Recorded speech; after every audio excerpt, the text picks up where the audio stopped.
find, just so you know, when you're in, we don't ever like have one topic, because if you did, you would lose a substantial part of your audience. You actually get more play when you don't do that.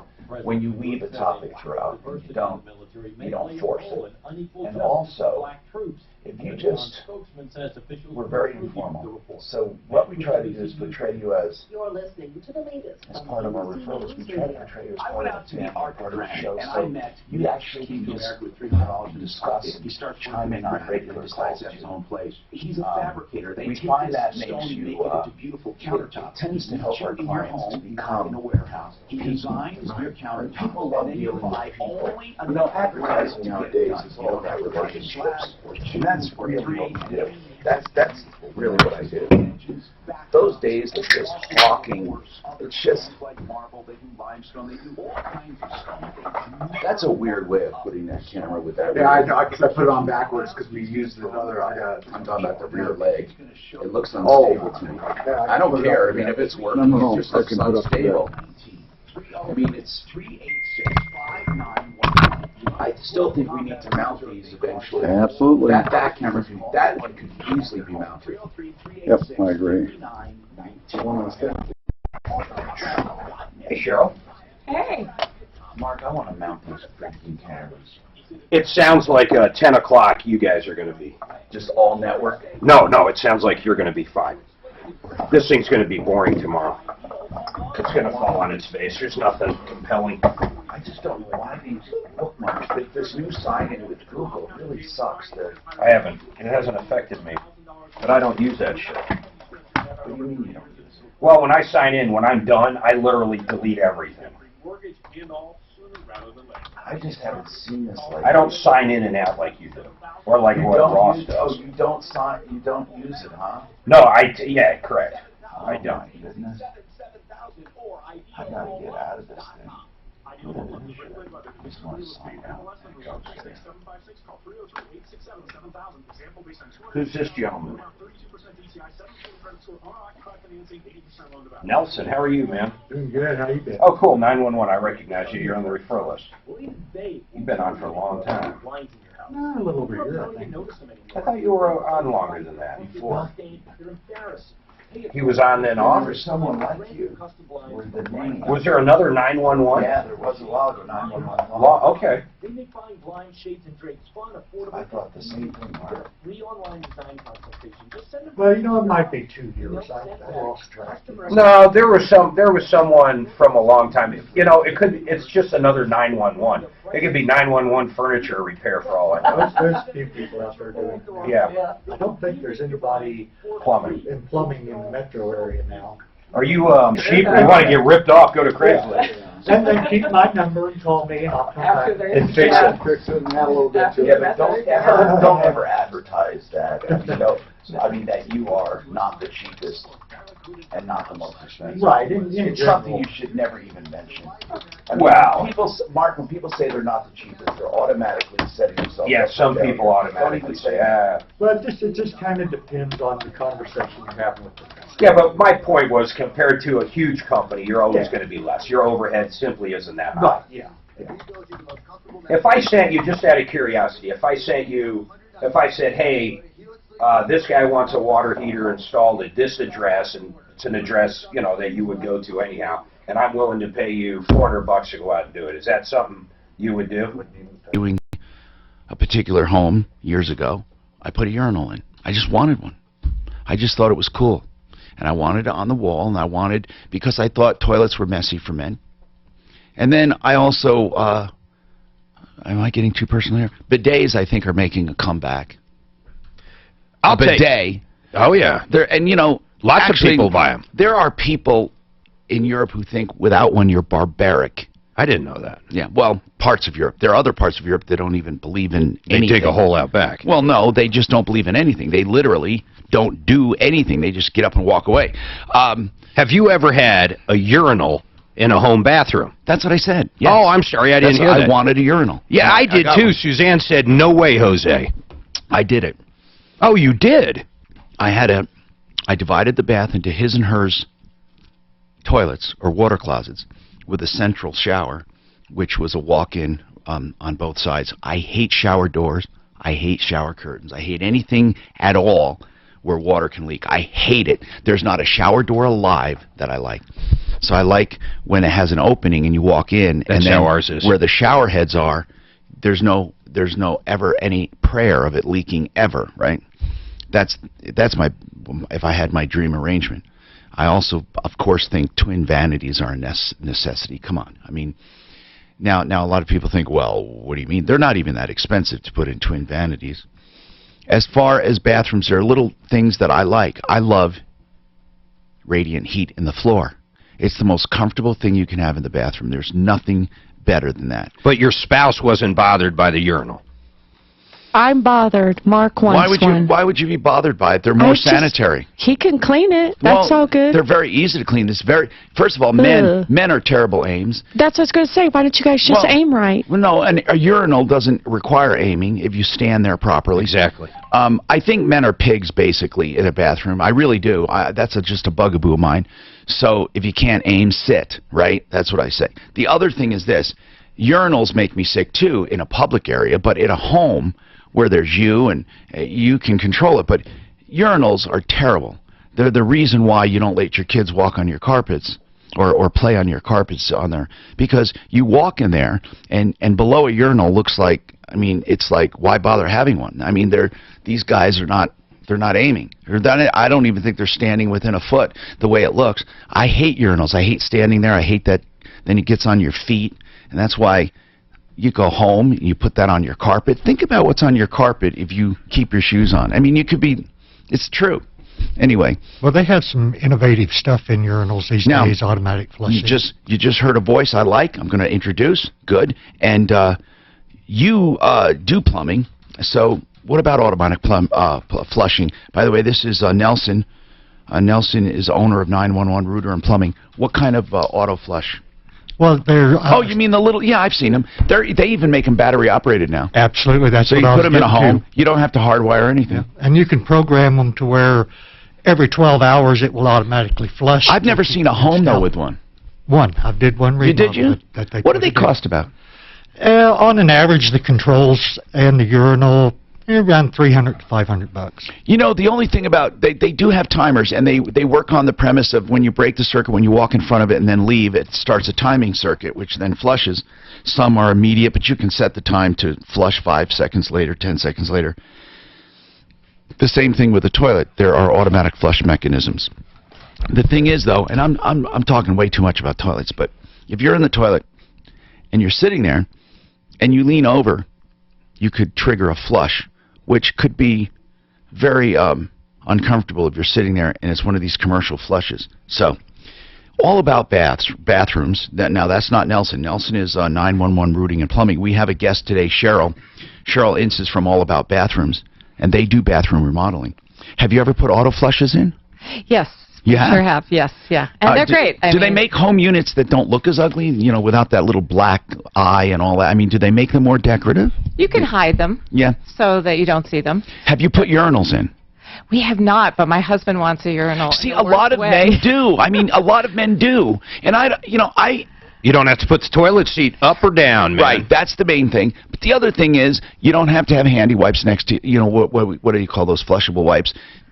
Because men are pigs. I'm trying to drum into my son's head to be neat and clean and don't think it's permissible. Well, you can teach him to sit on the That's toilet. right. You don't. And- You don't Oh, have to my stand. God. You don't There's have nothing to wrong do with that. that. Imagine. Mark, there's nothing wrong with that. There's nothing wrong with that. Girly. No, it's not. No, it's not And there's girly. nothing wrong with that. There's nothing wrong with sitting. You know the other thing. Do you know why there's a split toilet seat in commercial bathrooms? I can't believe you. Why is there a Right, with split? no Sit number lid, one. right? Why is that? Why do you think there's a I don't know, because I've been looking at toilets Because you're lately. supposed to hover over. You're not supposed to touch, right? No, for men who sit down when you're sitting down, Oh. it's split so you don't transfer germs on Oh, I see what you're saying.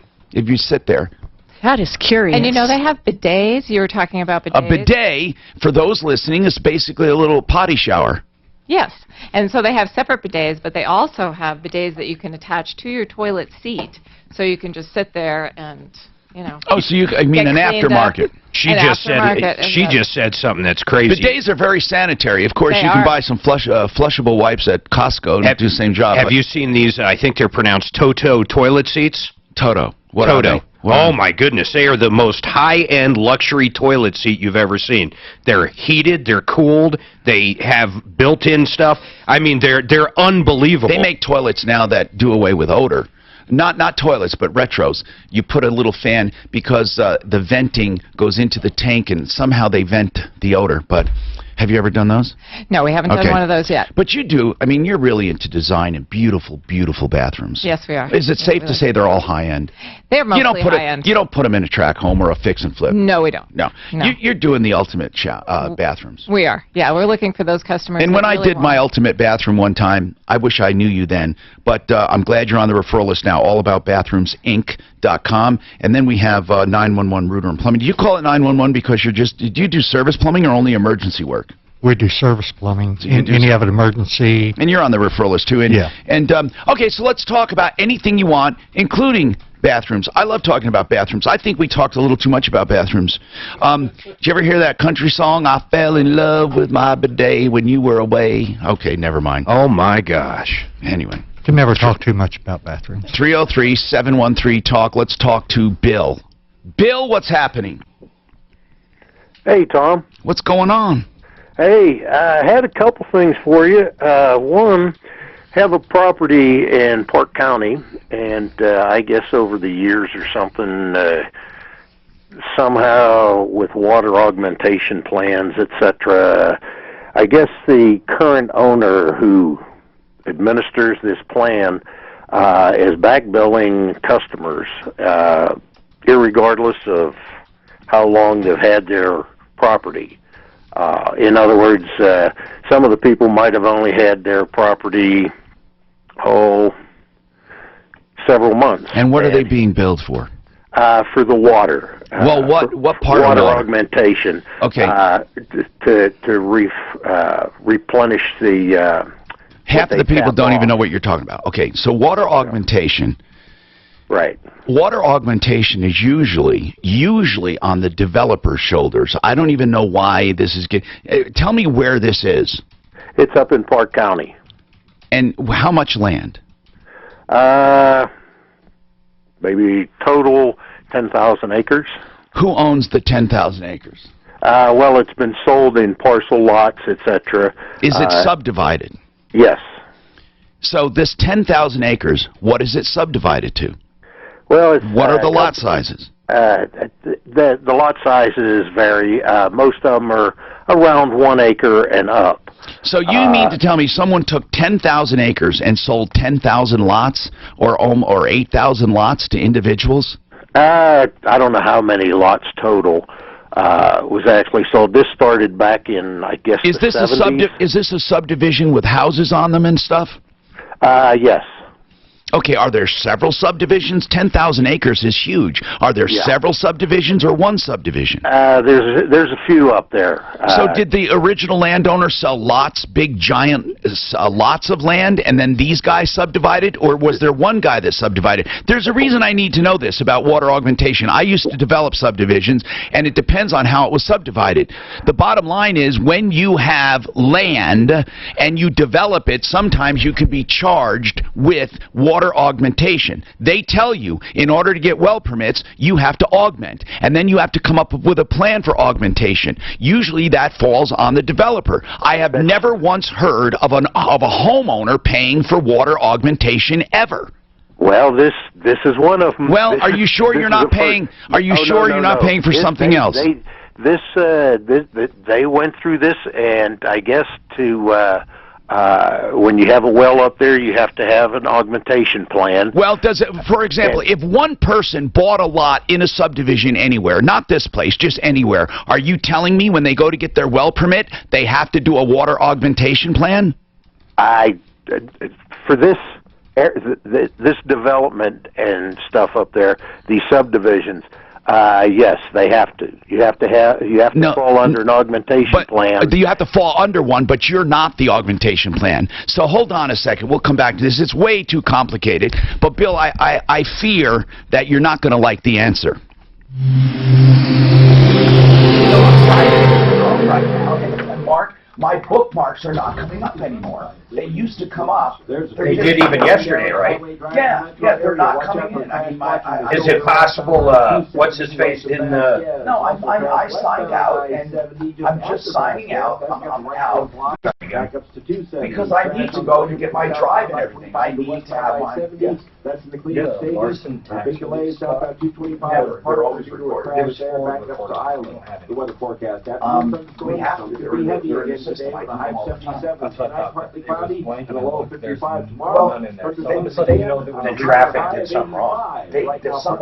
Somebody put them somewhere. I let him know. He can figure it out tomorrow. I just don't worry about the stay up. Okay, what if I can email you? And sorry, it was to run this break. Jeez, I don't know why that happened. Okay, that's the weirdest thing in the world. I'll scrap it, they'll probably make... It has to be traffic. I wonder if he has something hiding somewhere. Don't tell Maybe. Yeah, they just weren't loaded in the system. There wasn't one loaded in the system. Hannity, later today at 1 on So, Denver's so you know, Talk Station. tomorrow, I'll let you know as well. I will be confident out. Yeah. And I'll get you your other lives. Thank you. Even more amazing than usual. They honor us Okay. by nominating brothers. Now we have to figure out, Mark, why Google is not letting you. They enjoy coming to work. They're inspired and feel like they're given the room to do great things. And that, well, that feels really good. I want to know what happens when I log on if I don't. And import bookmarks is only to import from like other browsers, not from your Can't own. believe I got it all done without any soaps, harsh chemicals, or detergents. Hello, I'm consumer advocate Tom Martino. I use Zero Res. I've never had cleaner, fresher carpets. You can too. 3 rooms for just $124, including pre-treatment and sanitizing. 303-471-5150. ZeroResDenver.com. Patented empowered water. Not You signed can in. feel the Okay, difference. so When now I it walk says on my sign up, carpets try after to- Zero Res, they feel new. And I never have to worry about dangerous toxins left behind. Right now, Zero Res is offering 3 rooms, pre-treated, cleaned, and sanitized for just $124. In some cases, additional fees may apply. Call now and get really clean carpets with Zero Res. 303-471-5150. Zero Res. What's Daphne's last name? Rife, R-E-I-F-F. Without residue. 303-471-5150. Do you think you pay too much to sell a house? Hi, this is John Vicky with Colorado Flat Fee Realty. If you sell a $400,000 house and the agent charges you 6%, that'll cost you $24,000 for just a few days' work. Colorado Flat Fee Realty is a much better way. On a $400,000 sale, you would save $10,300 in Colorado Flat Fee Realty. Why would you list with anyone else? Can you think of anything else I need to tell you, Dan? Because I'm going to be blasting out of here. No. Okay. I know what's calling. Like I said, the worst scenario, if you've got, you know how to do all the, you know how to do the production, right? No problem.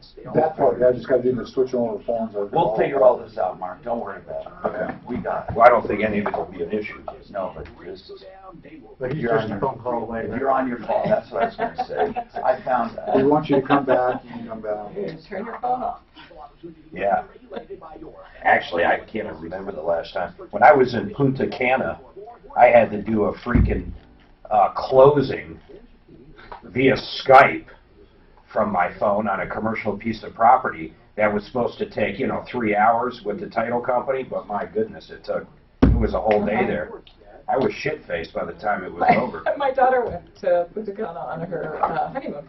Oh, did she like it? And she loved it. They loved it. My wife absolutely loved it. I'm so used to, I like Mexico more because I'll rent a car and we'll drive around to the pyramids. Punta Cana, outside of the resorts, you simply do not go there. There's nothing. Right. There's Yeah, they nothing didn't to leave do. the resort, but they were fine with that. There was 5 restaurants in the resort. They did some, water excursions and things like that. But she would say she's a realtor and her husband is a mortgage broker, and so they were conducting business. It's Europe's, people don't realize this, Punta Cana is Europe's Mexico. That's where everybody in Europe goes, Okay, I just didn't know like we that. go to Mexico. Okay. Almost everybody's either German or Italian or, there's Yeah. not very many Americans. Yeah, so it was great. It was cool. My wife liked it more than I did. I just like getting out of the resort occasionally. And seeing some sights and things, yeah. Hi, I'm Tom Martino. We have some friends with us from the referral list at referralist.com. We have All About Bathrooms. And then we have Nelson from 911 Rooter and Plumbing. So, Bill do you own some land, Bill? Yes. Now, how much do you own? It's just under 10 acres. All right. What were you going to say? Now, this is going through county court and the appeals court. Okay. That's fine. I mean, I understand. Listen, water augmentation, I'm not saying they can't charge for it. What I'm saying is I've never heard of it. What I used to do, I used to implement a water augmentation plan. I put it into effect, and when I sold lots, I sold them for enough that I would be reimbursed for the water augmentation, and in such a degree that it just happened. I mean, water augmentation isn't something that requires maintenance usually. I don't know what kind of plan they have. Do they have a pump? Do they have a well house where they actually pump water back, or are they going from one aquifer to another? I don't know what the augmentation plan is, but apparently it generates expenses. Yes, not very much. Okay. In the past, the previous owner of the augmentation plan, for the most part, it was next to nothing. Don't worry about it type thing. The current guy that took it over, well, when you say he took it over, that is the part that confuses me. What do you mean he took it over? The plan was sold to him. Okay. The only way a plan is sold is if other development rights are sold. I've never heard of just selling an augmentation plan. Did he buy a water system? Did he buy water rights? What did he buy? I don't understand it. I have never heard of this before. That's what I'm saying. I guess it's kind of a unique situation. Okay, but, so somehow, some guy bought a water augmentation plan. Right. Okay. And what he did was he sent out bills to everybody backdating to 2012. Okay, so how are you billed? Are you billed per acre or are you billed per gallon? How does he even measure? You're not metered, are you? No, he does not. He just said that basically what it was, if you have a well, yes, irregardless. If you have a well, what? What do you pay? He's charging you backdating it to what does he charge? 2012 at $25 a month. He charges $25 a month? Per well. Per well? If you have a well, you're paying this guy $25. You're paying $300 a year to have a well. That's what he says. That's what he says. But where does he get the authority to do this? Is there some kind of district? Well, I guess the appellate court, when this went through the court system... What went through the court system, Bill? What? You said this. What is this? This augmentation battle. Well, okay. Who challenged it? It was our metropolitan district. Why would they challenge it? They wanted to buy it or start or take over this plan and everything. They wanted to take it over probably to make it more equitable. Here's the deal, Suzanne, I know this is very difficult because there are very few lawyers that know anything about water law. It's a very special area of law. The only woman that I knew that knew about it that I used to use, she's dead now, so we're not going to be able to get her to help. But there are firms that do water law. If we could appeal to one of them to just answer some basic questions for us, it would be wonderful. But I can tell you, as a developer who has done 14 subdivisions, I've had to do water augmentation plans that cost me money. I have never been able to bill. Now, if I had a water company or Central Wells, I've been able to bill. But let's just take it on the surface. I think I can at least figure out enough. If somebody owns, so to speak, the augmentation plan, there still has to be an authority to bill others. I don't think did that go through the courts? Did anyone ever say, I'm not paying this bill, you can't make me? Not that I know of. Well, then it didn't go through the courts, because I'd like to know on what authority they have to bill people. Because when you buy a piece of property, do you agree to pay this? That would be contractual. But if you don't agree to pay for it, how can they keep you from using it? They don't own your land. They don't own your water. I don't even know if they own your water rights. What I think you may be calling water augmentation, I truly believe are water rights. I believe someone bought the water rights, and they are leasing those rights to people with wells. That's what I think is happening. Because to sell a water augmentation plan makes no sense to me. You're selling an obligation. Water augmentation is an obligation. Now, can someone look at that and say, well, I can turn that into a plus by overcharging for it, so there's a profit. I'll augment the water on one end and make a profit on the other. Fine. That's what people do with water rights. They buy water rights and then they sell them, or they let people use them. So whatever it is, bottom line is this. I'm going to tell you this because I know why you're calling. The reason you're calling is because you're telling me he went back to 2012. What if you just bought the property a year ago? What happens? Well, I'm going to tell you what happens. The same thing that happens when he sends you a bill. You either pay it or you don't. Because he is under whoever this he is under no obligation to prorate anything. If he sees a piece of land, the obligation goes with the land, not with the person. So if you bought that lot and that lot did not have the augmentation paid in the past, or the water rights, or taxes, or whatever, you're stuck with them.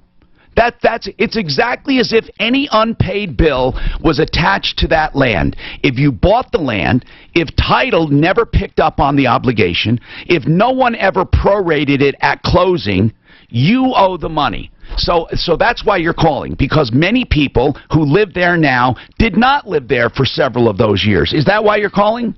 Exactly. Yes. Some are full-time, some are part-time. It doesn't matter. It doesn't matter. It's attached to the land. It's something that if, in fact, it is legit, if there is truly an augmentation plan and they are allowed to bill people, then it's attached to the land.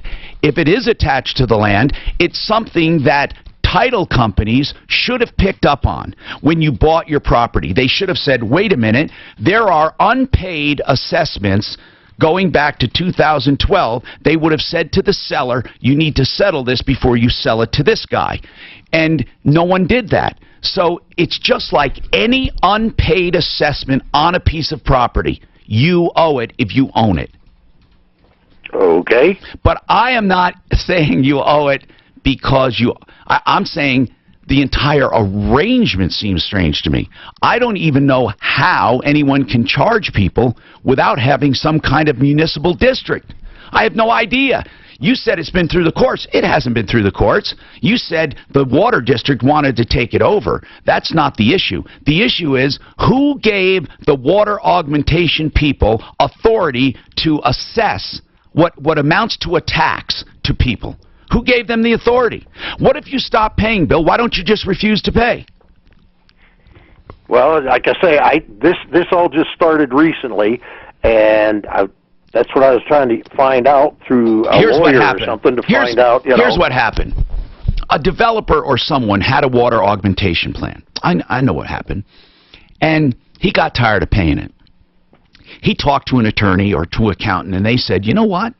The more I read these documents, you guys should assess the people who own these wells to chip in on this augmentation. And he says, well, I don't want to go through that trouble. And then he said, well, I know somebody who'll buy it. And they probably talked to an investor who thought, you know what? I'll pay you for this because I think it'll yield a good return. And so he probably bought whatever it was he bought and now is sending out bills. But unless he has it on good authority, I don't know what's going to keep these people paying the bills. I mean, I don't know. Have you ever asked your neighbor? You know, you're coming to me with a phone call that is so cryptic, I've been able at least to piece together from my development knowledge what might be happening. But God knows if he even has authority to do it. So you have more of a problem than you thought. You were just figuring out what happens. I didn't even own the land in 2012, 13, and 14. Why should I have to pay for those 3 years? That's not the question. The question is, why should you have to pay at all? Period. That's the question. We'll try to get a water lawyer to at least answer that. Maybe we can get an attorney to talk about augmentation in general. But again, I think the person actually is talking about water rights. I hope I didn't lose most of my audience. What'd you say? I hope I didn't lose most of my I know, audience. it is brutal. That was a brutal call. Hey Nelson, which phone number do you want on the banner when you talk or whatever? I put up your, that's your website and that's the referral list. We put the referral list or,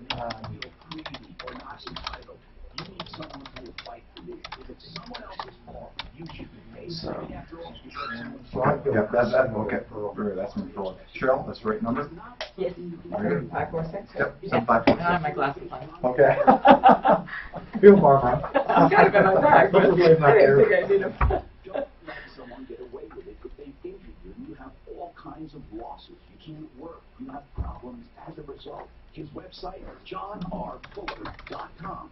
johnrfuller.com. 303-597-4500. 303-597-4500. Look for John Fuller on my referral list at referralist.com. Hey there, Dan Zucchini orders every kitchen with bags for this event. There's absolutely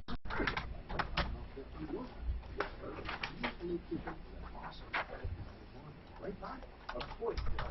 With our unique pasta dish, you won't get that beautiful pizza. And without the messy... Where's Brutus today? I think he's doing the Rockies game. And then, you know, Metallica's in town. That's a big deal. So all at KBPI and Shannon Scott's down at the Sports Authority doing that show down there. So Kevin did this morning's show. Mark really wanted to go. I would have bought a suite there. $4,000, man. But we're leaving at like 3 in the morning. Yeah, there's no way. So we're not partying at a concert and I saw drive. them last time they were here, years ago. Yeah.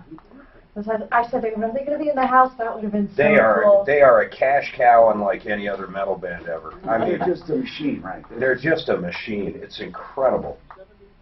Remember I don't even Kiss? love them that much. I loved Kiss. That I Gene used to- Simmons, he was a... I used to see them all the time. I Oh, loved that's the first concert I ever went to. He was the first one to come out with, you know, all of Kiss way back in the 70s. They had Merchandise. action figures. all the merchandising. He did all the merchandising. He was a genius.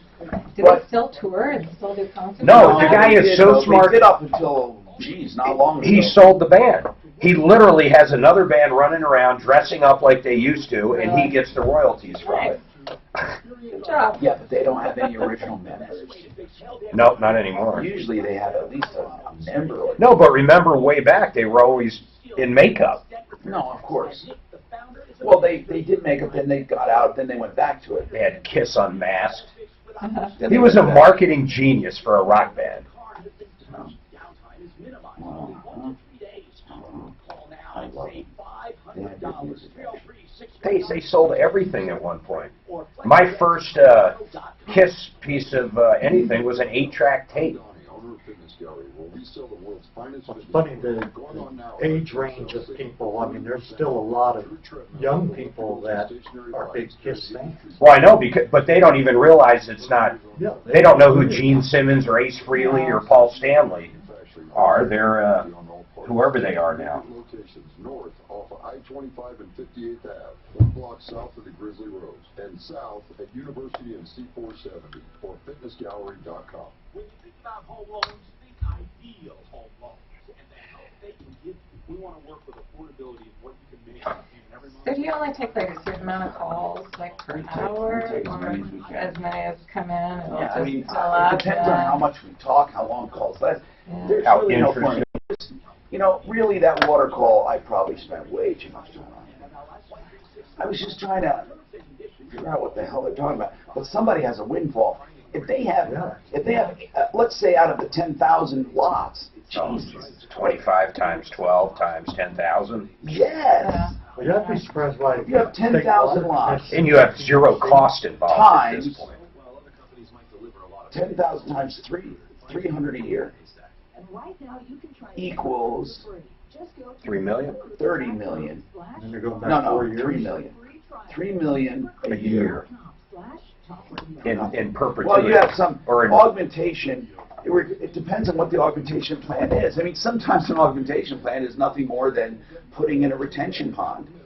I mean, to meter water back into the ground. I don't really know what it is. I've just never heard of an augmentation plan being sold. It's just weird. I just don't understand. Mark, this is interesting. This has been voted the worst website on the web. What is it? Design and content. I just happened to be reading about it, and I went to it. It's glr.com. glr.com. It's said to be the worst website ever in design and content and purpose. Oh my God. What is it? What is GL? Hi, Tom Martino, your troubleshooter. 303-713-TALK. 3-713-8255. Welcome. We're talking about anything you want, and we've been talking about water augmentation, and I know a lot of people have hung themselves already, so I won't go back to that. If I can get a water attorney to answer some basic questions, I'll do it. Okay? Bill has an insurance question. I never thought I'd think insurance was exciting, but next to water augmentation, I can't wait. Hey, I got numerous cars, 3 roofs damaged, you know, all on my property, you know, at once, the cars and everything. Shouldn't just my deductible, shouldn't that just be a one-time deductible? If you have a homeowner's policy that covers the items, it's one for that policy. For the house, yes. And then if you have a different policy for the car, then that's a different coverage. You don't have one deductible for different policies. They all branch off of one policy. No, they don't. I know you think they do, but they don't. Okay. You have a homeowner's policy. You have an auto policy. You have whatever policies. So each one's a new claim. For the policy, not for each item under the policy. So you have a homeowner's policy. Everything under that is one deductible. If it's a garage, if it's an outbuilding, if it's the home, if it's contents, whatever it is one deductible for that policy. So each policy has its own. So each car has its own policy? Yes, unless, well, yeah, oh yes it does. Each car is insured. Whatever is insured, that's interesting. You bring up a very interesting point. For example, with cars, you have each car insured, but with a house, you can have outbuildings under the same policy with one deductible. So I can see why you are seeing a discrepancy. I understand exactly what you're saying now, because with a homeowner's policy, you're correct. Everything insured is one policy, but with one auto policy, and you truly do have one policy, but it's insuring 4 cars, they treat it differently. They treat it that there's a deductible on each car. You know, that's a very interesting thing you bring up. Well, Mark, I've never thought of that before. It is one another part to it. Yeah. When you're talking about that with the cars, my son did a couple of things in his car that he shouldn't have, and we all have.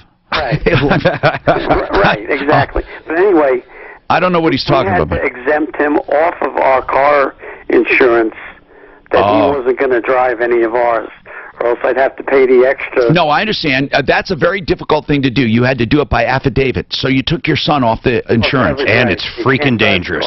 And then what? And then he's got his own policy. Yeah, well, it doesn't matter. Each car's going to have its own deductible. How many cars did you have involved? In the hail? Yeah. 3. Listen, thank you, Bill, for bringing up that discrepancy in policies, but that's the way it is. I want to go right now to Alan Curtis, who was kind enough to come on with such short notice about water law. I mean, water law. Can you believe there is a part of law just devoted to water rights, water augmentation?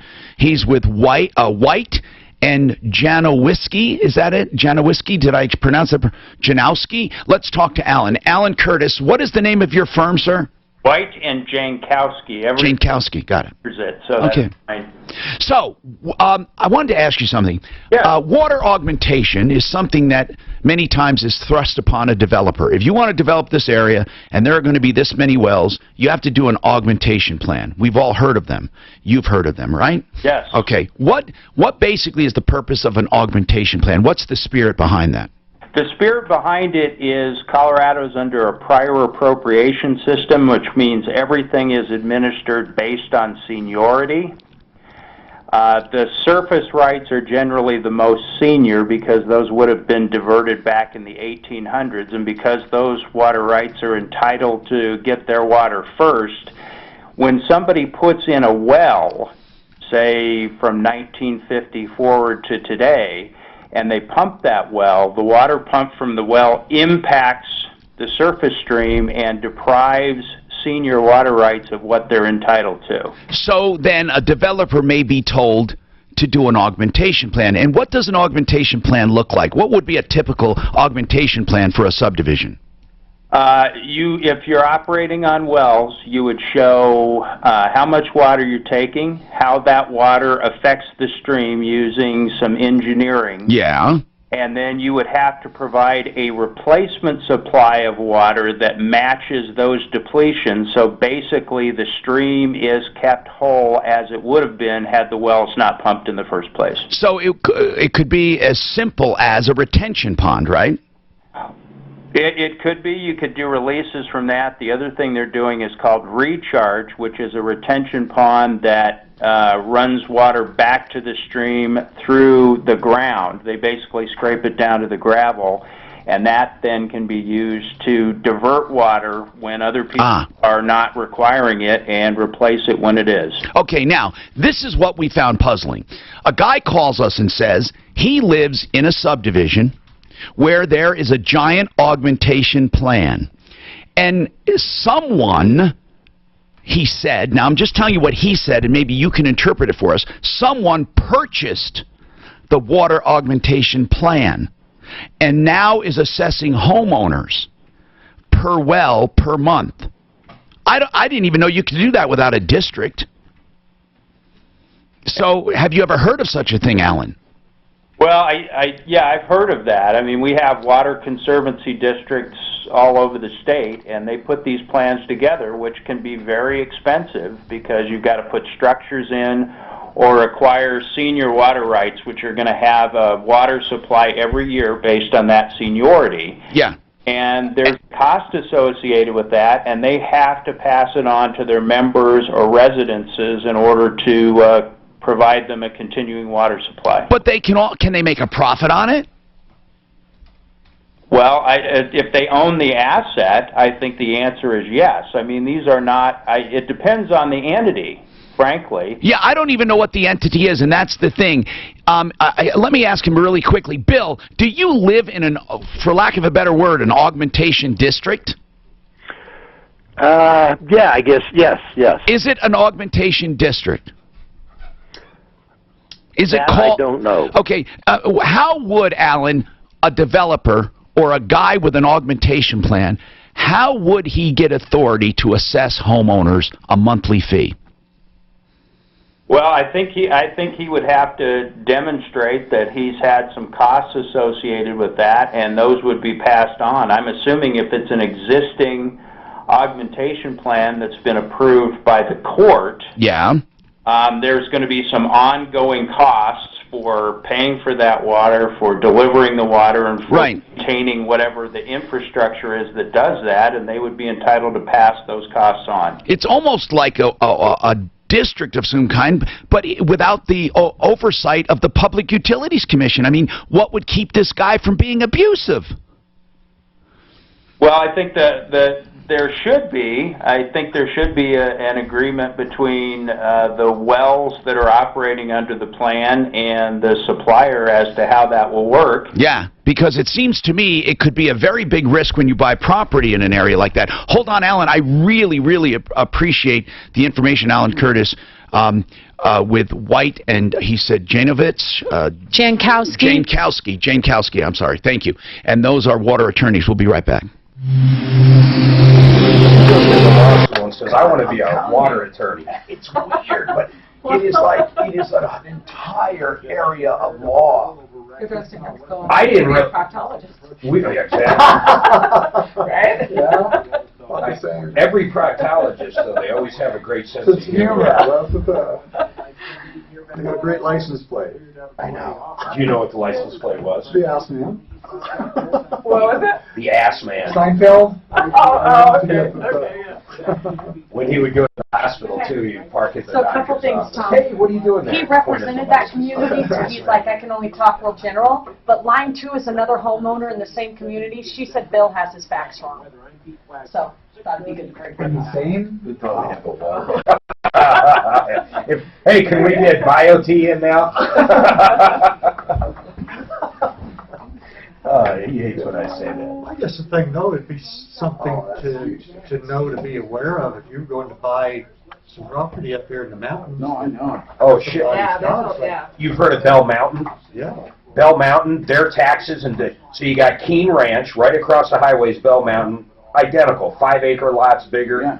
One of them, Bell Mountain, about $18,000 a year in taxes because of water, and Keene Ranch, same size house, same everything, about $3,000 a year. It's that different, all because of water. They had a special bond that goes on forever for the water rights. 18,000 a year for a house? About $14,000 for the water. You know how hard it is to, you can literally buy, let's say, a 6,000 square foot, $1 million house in Keene Ranch, right across the street, same kind of lot, same everything. You could pick up for $750 because you're paying those taxes forever. It drove me nuts. We were looking at them. I kept going, how the hell is this house and lot nicer? And they don't want to talk about that stuff. Sure. So, and then finally the secret came out, and I'm like, oh, that's crazy. I don't pay anything. Well, if I started doing the math going, you know, for $15,000 more a year, even if you bought the bigger house or the more expensive house, okay, if you look at what your mortgage payment would be, you would still be cheaper buying the more expensive house. And then when you go to sell it, you're going to be up against exactly what you're thinking. I pay zero on any water. I pay absolutely zero for water. Well, you're paying for somewhere. I'm paying my electric. Yeah, Pump to it. pump it. I got a well. Right. Yeah. But no extra. Hey, speaking of that, the big compression thing that pressurizes my water. Yeah. It seems to last, if the power goes out, we got water for, you know, I'm talking a shower. We probably could flush toilets and regular water, but a shower for maybe a half hour of running water. Should I get a bigger one, or is that normal? You know, you got two things. You got pressure, and then you got capacity. So I didn't even think that. Where is the capacity drawn from? the same place. It's all that big thing is the whole thing. There's like an inner tube in there, a bladder. This in the bubble, creating pressure. And there's water in there. Yeah, but it really is not made for storage of water. It's really just pressure. You get a half an hour shower out of there. That's what I'm saying. I don't even know how. Well, and I don't even know if it is a half hour. Now, if you're asking, can you store water? I took a shower last time, but I was in and out in 5 minutes. Mark, you could have a holding tank, but those pressure tanks are not holding tanks. You're just by luck getting residual water from there, and from the supply. If you retain water, a holding tank, will it pump the hot water? No. If you retained pressure, it would push out whatever water you have. Yes, it would empty your tank, basically your water tank, your hot water tank. But if it had enough pressure, but you couldn't get if you had a retaining tank, you would still have to get it to the pressure. You'd have to. So the only way I'm doing this is basically going to be a generator. Yes, some people do a cistern, meaning they pressure feed it.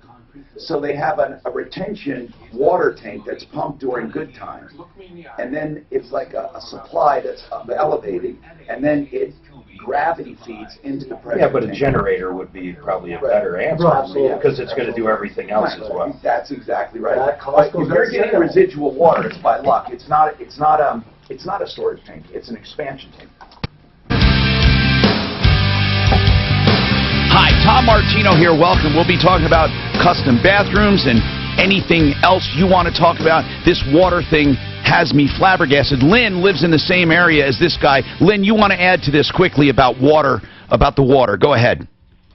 Hi, Hi, Tom. Yes. Hey, I think the gentleman that called before might be a part-time person, and he's a little bit confused. And our How water does it work? issue Do you is have a confusing. district? Do you have a district? Okay, so yes, sir. There is a neighborhood association as well as a district. Okay. A metropolitan district in place now. Members from both the metropolitan district and the neighborhood association have been to court against this property owner. So basically, what happened was it's all ranchers. It's a huge amount of property, and one guy had been augmenting the wells in this particular neighborhood because it's adjacent, and that's where the reservoir is. It's on his land. Okay. He sold it to somebody else. Okay. So when he sold it to the land, the ranch that has the reservoir on it, Yes. he sold it to this, the augmentation responsibility. I understand. Went to came that. with that land. The responsibility came with the land. But as I asked Alan, and he's right here now, Alan, one of the water attorneys, I asked, how do they get authority to assess you, Lynn, as a homeowner? Where do they get the authority? So none of the wells are okay, so of the 2,500 lots, okay, there's 10,000 acres, 2,500 lots, only about 5% of them actually have wells and or houses on it. But the question is, where does he get the authority to tax them? Is it in the HOA? No, he doesn't have the authority. In fact, he was told by the previous property owner, hey, by the way, when you buy this, maybe you can bill these people and they'll pay it. So it was on a wink and a prayer. Now, our associations have been to court, and they have also been to appellate court. The owner of the augmentation plan has, he won part of it. He won part of the suit, but didn't win another part. So basically, but I'm asking. Yes, he can assess. Yes, he can assess a water bill, but he can't put a lien on your property. So. But there's no meters. None of the wells have meters. That's crazy. Alan, without it, so you don't really have an augmentation district. You don't have a conservancy district. You have a guy. You have a guy who is augmenting water and charging his neighbors. Yeah, but the court's saying he can. They just can't lien the property. I doubt the court said he could. What did the court say? Wait, no, they did. Okay, so now I'm not an expert, but there are experts in place on both of our boards who have been to court on this. So okay, Lynn, I almost can guarantee, and I'll talk to Alan about this. Alan, I can't see a judge giving someone authority to assess homeowners in a district that's not a district, and if so, it's going to be overturned by the next court. There is no basis of law for this. Not allowed to collect through a lien. Yeah, Alan, don't you think what the judge was saying was, hey, if the guy wants to recoup expenses, okay, but you're not going to be able to lien property. What he is saying, in essence, is, I don't know what to do. That's what it sounds like to me. Alan, does it sound right to you that a landowner who was stuck with an augmentation plan can simply start billing his neighbors? I don't know what, I guess I'm going to give you the weaselly lawyer answer. It depends. I don't know the facts here. Yes, exactly. I do want to clarify, though, that absent a district, private people can put together these augmentation plans, and under Colorado law, a water right is a property right that's transferable just like water is, just like real property is. And people have a right in those transactions if they're going to do it to make a profit. For example, we have people on the South Platte that are selling water to energy companies for up to $8,000 an acre foot, and that includes municipalities that are making money off that, and they're entitled, like every other property owner, to make a profit off their assets if it's allowed under the terms of... So, Alan, if I developed a subdivision years ago and the municipality promised to pay for my water rights as people bought building permits, and it's in writing, and they never paid me, is that something you go after? Is that something I would... As an attorney, is that a part of water law? That is part of water law. Okay. In that scenario he just said, is that like Bell Mountain? Is that why Bell Mountain's water is so expensive? Well, I mean, part of it's the infrastructural cost, and part of it is if you're within a district, they're not doing it for profit, but we have private water suppliers that have developed infrastructure and water supplies, and they're doing it for profit, and there's nothing under Colorado law that precludes that because it's a private property right. Okay, well, Alan, I appreciate even the Weasley answers because they're good ones, and I know what you're saying by Weasley. It's for sure depends on any agreements or any of the underlying facts. But on the surface, what it sounds to me like, I think if they go far enough in court, these guys have a good argument. If they never agreed ever to any agreement for assessment, I don't know what the hell's going to happen. So Alan was talking as if the guy was selling water rights, and is that what he's actually doing? That's probably what it is. Anyway, it remains a mystery, but listen, we will report back when we find out more. I'm Troubleshooter Tom Martino, all about bathrooms and plumbing and everything else coming up along with your phone calls. Hello, I'm Tom Martino. I have an agreement. Why wouldn't you call this guy then? I'm going to. I have an agreement. Not only that, but it accrues interest. It's owed by a city, and you know what they told me? What city? Are we online? Yeah. Term refinance, whatever you have remaining today, we can give you a new loan for that same period of time, but let you take advantage of lower interest rates and lower payments while still paying your house off as scheduled originally. But what if the rates go down even further? The great news is you can cash in on our interest rate guarantee. If rates go down 0.75% or more within 2 years of doing a home loan with us, we'll refinance your existing mortgage with no lender fees so you can secure a lower interest rate and a lower monthly payment. Call now, 303-867-7000. That's 867-7000 or idealhomeloans.com. Ideal Home Loans is regulated by the Division of Real Estate, NMLS number 136756. Call 303-867-7000. Example based on $250,000 loan amount, 32% DTI, 740 credit score, owner-occupied financing, 80% loan to value. Ideal Home Loans for your next ideal home loan. This is Denver's talk station. More with Martino after the news on 630 KHOW, an iHeartRadio station. KHOW, Denver. NBC News Radio, I'm Lisa Carter. Two top U.S. intelligence officials, including Director of National Intelligence Dan Coates, say they have never felt pressured to intervene in an ongoing investigation. I do not feel it's appropriate for me to address that in a public session. In a Senate hearing today, Coates and Shit. Answer specific questions about reports that President Trump asked them to intervene in the FBI's Russia investigation. You got too much shit going on at one point. You needed someone just to keep track of all the shit you have going on. You know? But this is something I had forgotten about. No, I know, but it's I like... also own water rights in Franktown.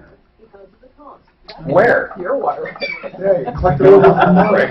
Pay them right now. No, they're on the Dawson, they're in the Dawson aquifer, and yeah, mine's lower. If they ever incorporate or ever do anything like that and pull water out of there, I retained water rights with every subdivision I did. Those people that wanted to do that Franktown Village, it doesn't look like it's going to go. That's what I was talking about. You know what they were going to do? They were going to go into the fucking Denver Reservoir, which is even further down.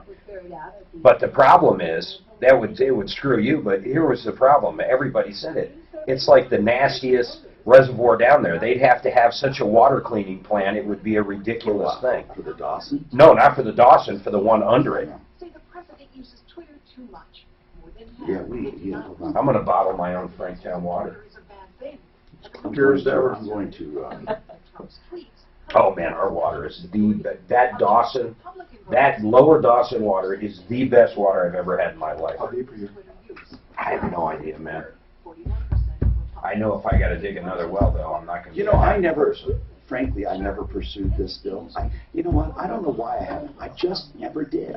Put this guy on it, man. This is the guy you want. No, I know. Because they kept saying they didn't have enough building permits, and I just recently found out it's completely sold out. Yes. They don't owe me for water rates. They owe me the original. Boy, ultimately, if you could have hung on to that, that would have been unbelievable. Well, that's all right. The original $700,000 they owe me back too. That was money I put up. God, it's such a little town. Yeah, but they were so desperate to get. I built them some substations and stuff, and they promised that's the only way I get to the subdivision approved. Yeah. But they said, don't worry, as we get building permits, we'll reimburse you. And that's what it says. Mm-hmm. It's just, I wonder if this guy going after a municipality, if they got the money, why wouldn't they pay you? I mean, that's the bottom line. Why wouldn't they?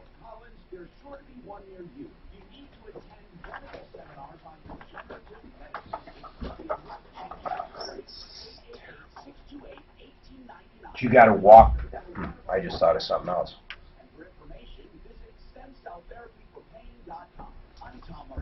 Where did you have your stem cell therapy? Right here. Tom? No, what part of your body? Oh, my lower back, Uh-huh. my knees, and this shoulder. Really? And This shoulder did nothing. Because I have it on my thumb, and it's like $4,000 later and nothing. Really? Yeah. What was wrong with your thumb? What's the matter with I have arthritis in my thumb. But who did it? And what is Denver Regenerative Medicine? We're on Arapahoe Road? No, off of Evans. Evans and Holly, I think it is. Who is, oh. You got zero. Wait, what doctor did it? I don't know. But zero. It's weird you would get zero. Yeah, no. At first, it felt good, going through the process, and they did mine in a 2-part process. Do you not think a it was? 1-part process. You think it was in your head though? No, I have X-rays showing. No. I'm saying when you said at first it was going good. No, it actually felt good. It really did. It felt good in between the treatments, and there was about 4 weeks in between treatments, and but then it never got any better, and it Came back. Yeah. What do you make of it? Just what's your guess? Why would it feel better for a period of time? I That's don't baffling. know that they have enough Stem cell. done on the thumb. Like they've done a lot of work on shoulders and knees, but I don't know how much on thumbs because they told me, they said, we've done some thumbs and we've had great success. And I said, okay, well, why not give it a go, right? This sounds crazy, but I always wondered if you could use stem cells to correct vision in older people. With stem cells? Yeah. No, that's not why, Mark. I don't know how you would. I'll tell you what, my back is so wonderful, but my shoulder hasn't shown improvement. And my knees, I never even had a problem with my knees. We just did that so I could verify. See, what do you make of that? Why would it work here and not there? Why do you think that? Why did it work in my back and not here? Yeah, I'm saying, you think things out. Why do you think it is? It's a different, the source of pain is different? In fact, my shoulder feels a little worse, but I don't think it's because of that. It's because I'm starting to think about it. I never thought about it before. I think mine didn't work because they did it in 2 parts. Normally, they extract the stem cells from your bone marrow. Is that what happened? They spin it down. Well, how did they extract them from you? I did donate it. They already have. And see, this is why. Hold on, let me tell you. If you get donated cells, they're from placenta of C-sections. We're talking about mega powerful. As you get older, your own stem cells are not as, what is the word? Well, not as regenerative. Not as potent. They didn't even talk to me about that. Well, they're probably just learning. They took it from my hip. And I can't believe you'd pay the same using up your own stem cells. You would think it would cost more. This is the Troubleshooter Show. I need somebody. Now, Tom Martino, the Troubleshooter. Help me if you can. Hi, I'm Tom Martino, your troubleshooter. Welcome to the show. 303-713-TALK, 303-713-8255. Okay, we are here to help you solve problems, answer questions, take complaints, make your life a little easier. And we are moving on. Okay, we've had a lot of interesting topics. The only way you're going to know about them is if you listen to the podcast. Now, you can stream live. We don't have a way to download yet. We're working on it. Okay, I promise I'm going to come up with a solution for downloading the show. Also, we're live on Facebook, live on YouTube. Hello, everyone. And we had our small business seminar last night. It was fun. I'll tell you, we had feedback from people. They had a wonderful time. As I said, it was down and dirty, sleeves up, rolled up. It wasn't fancy, but we had great presentations and information. That was the important thing on running a business. So let's move on to your calls, your questions, your problems. We have a caller left over from the water augmentation call. Lynn called in to say she lived there and was paying a water augmentation fees. And I don't want to go into the whole topic of water augmentation right now, but what's the issue, Suzanne? I guess she had more to say. Was a little upset, I guess. Well, here's the problem. I have a radio show to run, and we don't take a topic necessarily and dissect it down to ad nauseum. We touch on topics, and frankly, people are not that interested, I don't think, in water law. Very true. I think the general topic is this guy had an augmentation plan. He sold with the property. The obligation went with the property, and he started assessing his neighbors. I wanted to know the authority at which he did that. That's all. and I want to look into it. Does he have authority to do it? Well, it depends. It depends. I mean, that's what the attorney said. It depends on what happened, what they agreed to. So, Lynn, I don't know what more you can add to it, but I don't think people care about the nuances of the water district in Park County. Are you there? Oh. Go yes, ahead. Tom, I'm here. I just wanted to let you know, because you kept saying there wasn't a district. There is a district in place, a metropolitan district, and there is a neighborhood association, both of whom have spent several $100,000 in this lawsuit, and they have it all figured out. So the guy that called first, Bill, he needs to just refer back to the associations in the neighborhood, because they have an excellent solution. Now, Lynn, what I want to say is this. I think you heard me wrong. What I meant was this. There is no district for the augmentation, meaning that the augmenter did not form an augmentation district or what's called a conservancy district.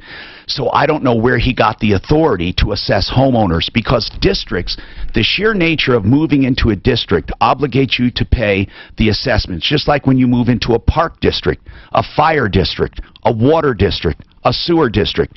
But you, I'll bet, when you closed on your home, were never told you were part of an augmentation district that came and assessments came along with it.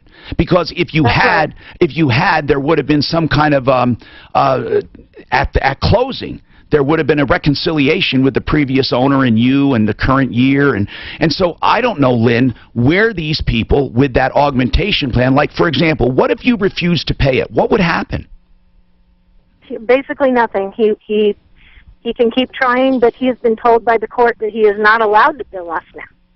So anyway, I don't have all the answers. I just wanted to let you know that there are districts in place and that this has been fought in the courts, and we have some excellent people working on it, and I hope that that other homeowner or other property owner will refer back to the associations who absolutely have our best interests at heart. Good. So Bill, did you hear what she said? Just go to your homeowners association. They're fighting for you. Did you hear that? Yeah. Okay. I mean, really, I don't know what to say. I wouldn't pay it. Would you pay it, Mark? Not if I didn't have to. No. I'd want to see. I want to see documentation. You show me where I have to pay for it before I pay for it. Elizabeth, what's going on with you? Hello, Elizabeth. Hi, this is Elizabeth. Yes. I'm at Columbine Towers, and I have been infested with bed bugs for a while. You're infested with bed bugs where? Yes, I am. Where you rent? Where I rent. See? Now, how do you know the bed bugs are not your problem? They're not my problem because they come in and spray every time. I have multiple sclerosis for 21 years, and I can rarely do. That's why they send me this letter that I didn't comply. Okay, on February 17th. You didn't comply. With what, okay. Elizabeth? What are you talking about? I didn't move the couch away from the wall. I can't do that because I have multiple sclerosis. I can't pick up my couch. So, Elizabeth, they require that you move stuff in order to be sprayed, right? Yep. Okay. But I can't do it because I have multiple sclerosis. I understand. You told me that 6 times, and I understand that. Here's the thing, though, Elizabeth. Mm-hmm. That's not their problem. We got to figure out how to help you move your couch when they come. Is there a way? So are they? What's the consequence? Did they not spray? What did they do? Well, they did. They came yesterday and bombed it. Okay. I think it was yesterday. But you're not the only apartment. They're spraying a lot, right? I'm not the only apartment, but there's a lot of people in here that won't say that they have bed bugs because they're afraid they're going to get it. You know what, though? At least the landlord's doing something, right? I mean, that's not a terrible thing. I like the idea that the landlord is being proactive. So what is your main complaint right now? That you can't move your stuff? I can't move my stuff, and she gave me a notice. As June 1st, she called the office to request What's the notice that you got? Okay, right. I'm trying to read it to you, okay? You don't have to read it. What is it? Is it an eviction notice? I don't know if it's an eviction notice, but she wants me to be out of here on June 8th. That's what you call an eviction, dear. Okay, but I can't get out of here on June 8th because I have nobody to help me. No, I understand, and I'm not sure you have to. Why is she evicting you? I don't know, because I did tell her about the bed bugs and stuff like that. Well, tough. You shouldn't be kicked out for that. So, hold on. Do you think she is kicking you out because Of why? What would you fill in as the reason? I am being kicked out I don't because... know, because you know what? I called Channel 7 News, and they came here and checked my apartment. They saw the bugs crawling on me. And what did they say? Went to other, and I said, I can't live like this no more. It was really bad. What did they do for you? Well, Channel 7 really didn't do anything for me. Was it They on just came- TV? Yes, it was on TV. Did the landlord say anything after that? But she wasn't here then. This landlord's only been here Were you maybe a month. evicted? Were you evicted after it went on TV? No, You had already been evicted before that? No, I just been evicted since June 1st. That's what I'm asking you, dear. So after it went on TV, you got an eviction notice. Well, not until they came and sprayed again, and then still there's bugs. I here. think, Elizabeth, they probably think you're a troublemaker. I'm not saying you are. I'm not a troublemaker. I'm the Elizabeth, nicest person. I'm not saying you are. What I'm saying is that the landlord thinks you're a troublemaker because you had the TV station out there. That's probably what's happening. And they're asking Yeah, you to I probably leave. think so. What's that? Yeah, I think they're trying to do that, but what can I do? Well, we got to figure this out. You want me to tell you what a guy in Augusta did Friday? What? Very similar. What? He walked in. He wanted help from the city. He goes into the city manager's office and says, I'm living in an apartment. This is true, man. Just happened. I'm living in an apartment. It's got bed bugs everywhere. I need help. The city manager said, well, that's not us. There's nothing we can do about that. You got to deal with the landlord. So he left. He came back with a cup of bed bugs and threw them all over the city's office. Infested it. They had to close it down and bug it. Happened Friday Wow. in Augusta. Wow. So I'm not saying I would pick them up and put them in a cup and deliver them to your Mark. landlord. I'm just saying someone did something similar last week. Who at Channel 7 did the story? Do you know? I think it was Sally. Okay. I'd like to talk to them and see if what they found out and what, if anything, they thought they were doing or could do. I want to know what your rights are here, Elizabeth. You're paying your rent on time, right? Well, they wouldn't accept my rent this time. The girls in the office wouldn't accept my rent. They want her So out of there. And you have they nowhere. want me You out have of here, nowhere to and go, do you? I have nowhere to go. Did you have, Elizabeth, this is very important. Listen carefully. Did you have a hearing? Were you served to go to a hearing? No. We need to help her. I mean, they're kicking her out because she was complaining about bed bugs. I wonder if we could have Brandon maybe just look at what's going on or talk to her over the phone. We got to do something about this, or get Brandon know, on it's really get Brandon on the bad. phone. Elizabeth, you've been paying your rent. They didn't accept it this time. When did you try to pay? I tried to pay on the third of the month, and they wouldn't accept When it. was it due? It's due on the 3rd. I mean, we get Social Security, Okay. and since we got it early this Yeah, month, Elizabeth. so I tried to pay how it on old the are you, 3rd. Elizabeth? I'm 61 years old. And you have a disability. You're 61. You're on SSDI. Yes, I am. You know what? You need to go to that hearing, or we need to have someone help you. Hold on a second. Okay. Just hold on. Okay.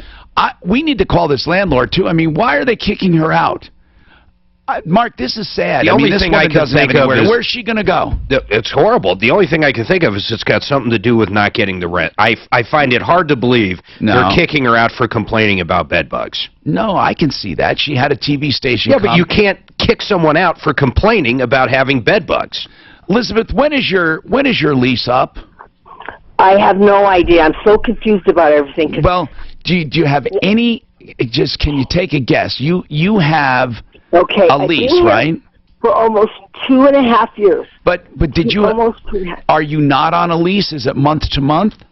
No, I don't know what it is right here because I looked at Elizabeth, my you never paperwork. signed. You never signed a new lease, did you? Not that I know of. So I I don't have a remember lot feeling. of things. I have a feeling you're on a month to month, Okay. That now it's starting to make more sense. and they want her out of there. Yeah, they want her out because she's complaining, there's no doubt, but I didn't think that was a reason under lease. They could get rid of her, of course. Now they just want to get rid of you. You know, this is weird. We do have to talk to Brandon. We also need to talk to the landlord. Say what you want. I'd get a bunch of those bed bugs. This I'd report- walk into her place and I'd throw them in there. How do you get a cup full of bed bugs? There's a picture Bed of bugs, there. that's They a fly. station. They did a story here. Bed bugs take over a Denver woman's apartment. So they're doing a story. Is that her?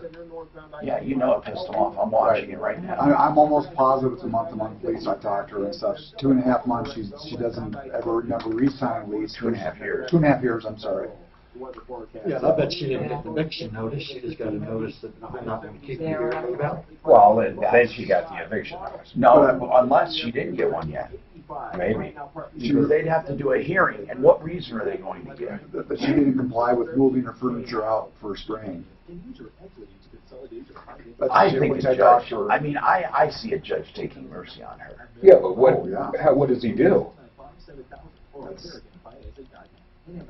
Says what, you gotta put her under lease? I mean, what do you mean? No, I mean, why is she leaving? Okay, do you want her out because she's violating any terms of the lease? No, she's been a pain in the ass and she's not under lease. I'm sure that's what he'd say. She's been calling the news out here, calling radio stations. I'm not saying any of this is good, bad, or indifferent. I'm just saying, I don't understand what you mean by the judge would. What's the judge going to say? It minimizes your time and grace. You can have the complete job from beginning to end in 2 years or less. Well, I'd be surprised if the guy in Augusta didn't get arrested. I mean, right. They're trying to figure out what to charge him with. I mean, can you charge a guy if... The video actually has bed bugs crawling everywhere. I am you, Mark. See, she's got plenty she can pick up and throw in this person. But think about it. Let's say your kid's got lice and goes to school. What are they going to charge the kid with? I don't know. I don't think there's bed bug law. This guy threw it at him and stuff, so, I mean, they're going to get... Here's what it says. Put it in. Yeah, he's throwing on the counter. Look at all that. Here it is. Which is different from a kid having lice. Living with bed bugs. That's a reality for a Denver woman who says her apartment is infested with them. Nothing is being done to fix the problem. Denver 7 Sally Namdu spoke with the frustrated woman, and she joins us now with more. Sally, this is a little bit disturbing, Mary. Molly Elizabeth Verhue tells me she doesn't have guests over anymore because it's that bad. It was even very difficult for us to stomach being there during the interview. Take a look. The moment you step into Elizabeth Trujillo's Columbine Towers apartment, it doesn't take long to notice she has bed bugs everywhere. It is so bad. How bad? Well, during our interview with Elizabeth, she pointed out to us several bed bugs crawling on her. I couldn't do it.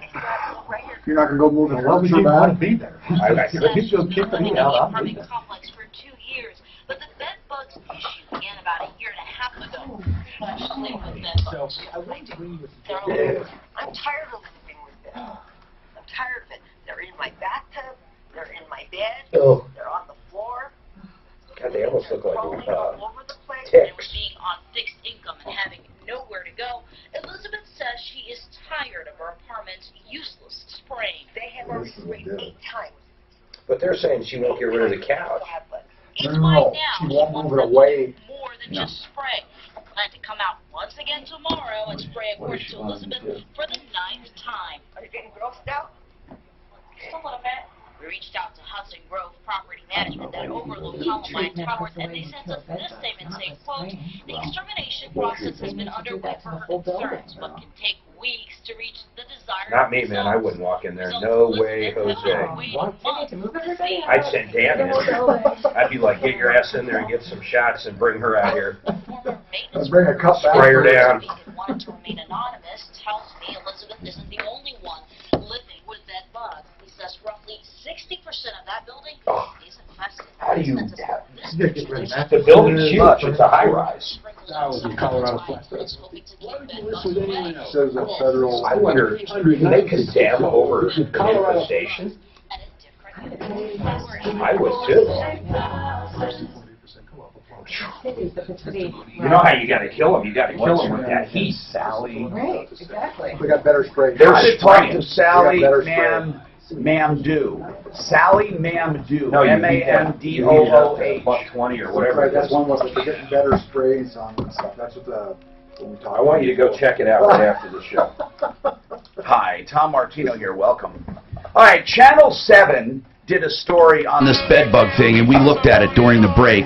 Sally Mamdouh did it. It's a very good story, man. It shows a problem for sure.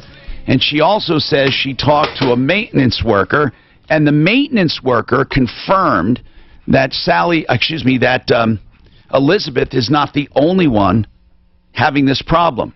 So I'm not sure why they're picking on you, Elizabeth. Now, if you have a month-to-month lease, they can get you out of there. But if you can present yourself as a person at risk who can't easily move and don't have anywhere else to go, I'm wondering if you just wait and make them evict you. They've asked you to leave. They didn't evict you yet. And then when the eviction comes, you just go to court and basically, as they say, throw yourself at the court's mercy. You just say, look, I have nowhere to go, Your Honor. I'm willing to pay the rent. I've never failed to pay rent. They refuse to take my rent. I don't know. Listen, Suzanne, I really would like to get Channel 7 and talk. Yes, we're working on it, Good. Tom. Sally Mamdou, see what she can, if she can talk about this. And they never mentioned in here, oh yes they did, they mentioned something about the landlord.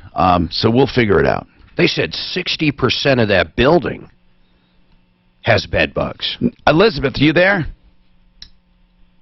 She doesn't seem to be there anymore.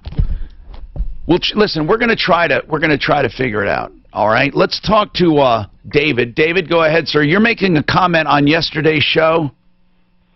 Well, I was just curious. You have the bathroom people that are there today, and I was just wondering if they'd be able to put a tent over my toilet for me. Do you know why he's asking for a tent over his toilet? David, you're a wise ass, buddy. You're a wise guy. He must have voice. You know why David's asking for that? Because yesterday my sisters were here, and they were saying, and they love when I say this, my elderly sisters, they get so upset. Anyway, they said that when I was potty training, in order to get me to go, they had to build a tent over the potty, and that was my ritual. Anyway, that's why he's asking that. I don't think they build tents over potties, by the way. What's the weirdest thing you have built in a bathroom? Seriously. What is the weirdest, without names or addresses, really, what's the weirdest thing you've ever been requested for a bedroom, or for a bathroom, master bath, any bath? What do you think? Anything weird or not? No, honestly, we haven't had anything weird at this point. Okay. A lot of people just are going for the standard, like you said, in-floor heating, radiant heating, I love inline that. drains, like you were talking about. This is, by the way, all about bathrooms. So, what do you mean inline drains? An inline drain is an in-floor drain where you don't have, you were saying you hate glass or glass doors, so you don't have a door into your shower. You just, the floor transitions right into the shower. And you have a drain at the end of the shower. The floor transitions. You don't even have a curb, so to speak. No, there's no curb. Really? Yeah, it's great for elderly people or people thinking ahead that they're going to be in their home. Yeah, it's great. I see. And so we do a lot of that. Might be perfect for you. Yeah. That's right, Tom. You know what? These walk-in tubs suck. They're terrible.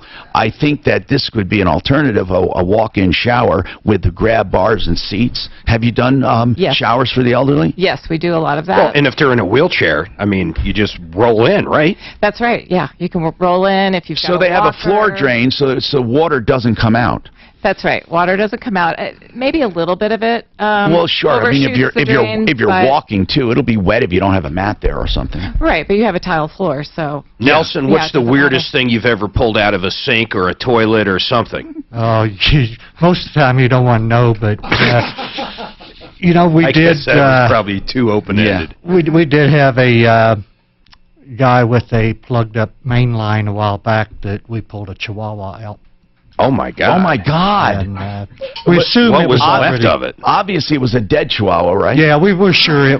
What we believe happened was a main line. How did they get there? Well, we assumed that somehow or another the dog got into the city main. They yelp a lot and came up and then went up the house sewer. Oh, that's sad. Got up to a point where he asphyxiated and. When we were looking for our cats, I'm not kidding. We went down to that place in Castle Rock, Dumb Friends League or whatever.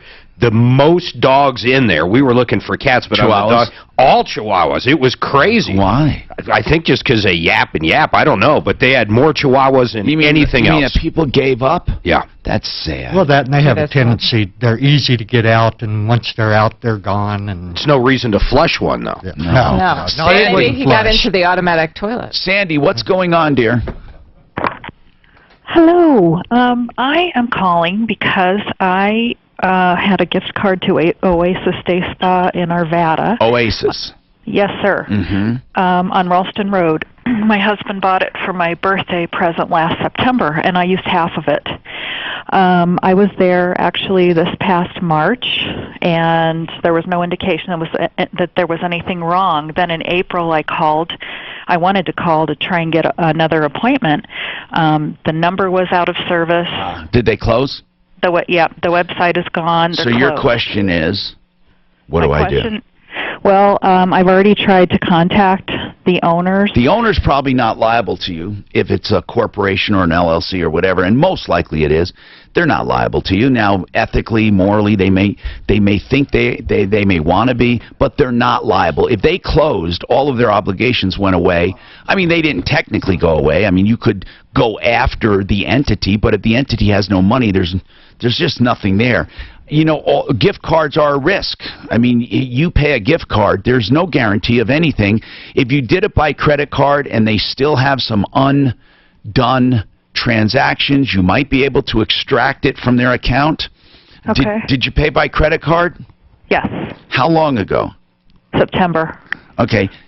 Technically, it's too long for a normal dispute, but if you don't, unless you don't dispute it as a normal dispute and you dispute it as fraud, you know, I mean, it's up to you if you want to do that. If you disputed it as fraud, whatever, and let the credit card company worry about it. Now, listen, if they close their account with the credit card company, there's not much you can do about it. Okay. But if they still have some lingering transactions, That's going to be the big problem right there. Is that merchant account's probably shut down? How long do you think they've been closed, Sandy? April. Since April. How much did you have left? I had $100, but I've gone to the Better Business Bureau. And I thought you said you had half of it you used. Yeah, I used there was 200. Oh, good. At least you got it. Okay. So you have 100 left. You went to the Better Business Bureau. What did they say? Well, first of all, there's 10 complaints on there for the same thing. Yeah. Oh, man. And secondly, they couldn't contact the owners, but I have the owners' contact information. So I'm looking. I don't think they it would were help. They were selling Groupons not long ago either. I wonder if this was a exit strategy. I wonder if they did it on purpose. I don't know, but I know the husband of the owner has another business. I'm wondering this. What if we What if we ask another spa somewhere? We have one on a referral list now. I'm wondering if we can get someone to donate $100 to her in good faith. Or a massage. What do you use with it? Maybe get it. Well, we'll figure that out and see. Let's ask. What is the main service you use? Pedicure or facial. Okay, let's see if there's someone. I mean, they might get a new customer doing it, pedicure or facial. And there's someone I'd like to find, too. Someone I know I'll give a call to as well.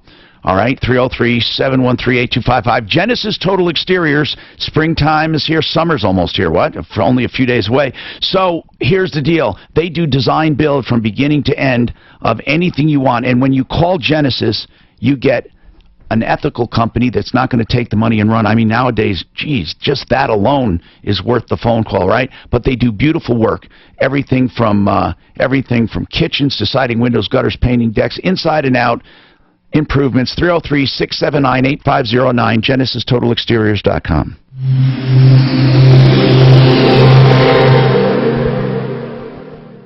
I've said it before and I'll say it again. If you want excellence in roofing, massage. I think you'd be happy to do it. Expect you to sign over the entire insurance check. They want you to know exactly what's wrong with you. Okay. So they'll get out. I think those spas, that happens all the time. And without you signing anything, then you'll know where you stand. Then you when just the walk right adjuster will help you negotiate with the adjuster if you need to. And when you do sign a contract with Excel Roofing, they don't even make you pay a penalty clause. You change That's so weird you found a dog, though. Just bones? Just bones? No, no, it was the whole dog. And we happened to, the machine caught it just right. Because, you know, what happens, the dog laid there and died, and then toilet paper and stuff built up behind him. Okay. So as soon as we got in there and moved that, everything started flowing. Right. So you pull your cable out to see what's there. And it grabbed it just right. And it had hold of it just right where he came out. Jesus. You know, the hard part was, we had to go ask the homeowner. But they didn't have a dog. And thankfully, yeah, it wasn't their dog, you know, we're like. Do they have a collar on? No. So what are we doing with the massage call? Someone flushed it. We're trying to find a free massage for her, to be quite honest. So we're just waiting for emails or whatever, like somebody, okay. Well, Tom said he had someone he wanted you to call. I guess whoever they use. And then at the same time, when you go get that, move that lady's furniture. Yeah, we need you to go get some. I'll tell you, the 207 girl Facebooked me back. What'd she say, really? Sally Mandu, the lady that did the story, she said, I don't see why I can. I just need to check with my managers. How quick would you like a response? I was like, today if possible, but if not, tomorrow. So you guys might be dealing with it tomorrow. Yeah, there was no way the dog would flush down the toilet, so it had to gone in the city main. The main sewer all that care line. But I thought the city main, you're saying like through the little thing on the cup. I thought they go different. Well, see, yeah, it had choice of a lot of different houses it could have gone to. No, I thought they. Oh, you think it went down there? And yes, I think somehow or another it got city main. Now somebody may have dumped it in the city main. I didn't think sewers went through the city main. Oh yeah. I thought you mean like drainage water. Yeah, the sewer. So from your house, that goes out to the alley. Where the hell do you think it goes? I thought there were, because, so all the rainwater goes in there, goes in the same. That's storm Okay, water. that's what I meant. Yeah, that's all of separate. That's storm So water. where would you get in the city main, like a? Well, you got your manholes out in the Okay, middle of the street. so that's what it was. So- Okay, gotcha. Someone probably threw it in a manhole. Yeah. Seriously. They didn't flush it. They threw it in a manhole. I don't think you But could threw it down there flush. live. You could definitely flush like hamsters and stuff. Yeah, small stuff. I mean, these days, you have a hard time. Alligators? Cats. They're gonna get a Yeah, call. that was the thing, we don't know exactly how it got in there. but Bag of somehow- kittens. No, bag of kittens you put in with rocks and threw it in the creek. Oh, now, come on. I love cats. I got 3. I got 2. Just on the cat. In movies, though, I've seen where they literally tie up kittens and throw them in the water. Oh, that's disgusting. So. But you know, back in the old days, that was the common thing. Is that where it came from? Because I always wondered, like, who came up You with had all that? these barn cats, and all of a sudden you have 500 Who invented cats. that? It was who invented throwing them into a. I couldn't do it. I literally couldn't do Did you see it. that YouTube video they had? They found those people and prosecuted them. That What little was it? girl, that little girl, and she was with her. They're just low life. What'd they do? Backwoods garbage. They were taking baby kittens, she was picking them up, showing them to the camera, and tossing them into a creek. Oh my God! I saw that on YouTube. How They old was got them, she? Yeah, they and got they them. How old was the prosecuted kid? them. Good. The kid was about 12. Oh, you need to hang her 10. parents. And then the father was laughing down at the creek or taking the videos. It was disgusting. Oh. I'll tell you, people that live down by the creek are generally. Well, they call it the crick. That's it right there. If they call it a crick. You know what's coming in. He lived down by the creek growing up. We were sitting in the office one day, and Dad, just out of the blue, just said the word crick, and I'm going, my God, I haven't heard that word since the Dukes of Hazzard. Even though you can say creek or crick, either way. Yeah, this is how he justifies his southern. I'm not Southern, I'm Well, Minnesota. You don't have to be Southern, you out the boonies. Yeah, that's right. The Boondocks is crick. They talk the boonies, the crick, or Did you ever get okey doke? Only in Oklahoma. Hi, Tom Martino, your troubleshooter. 303-713-8255. Welcome to the show. We are talking about so many topics. I'm going to get through these calls pretty quickly. I've been waiting a while to talk and see what we can do to help you in any way. Approval reverse mortgages, by the way. Every time I talk about them, I get phone calls, and then one person said that they thought that you both had to be 62, and that's not true. Only one has to be, but technically, it's better if both of you are, but I think they changed the rules. You don't have to move if you do marry someone who's not 62.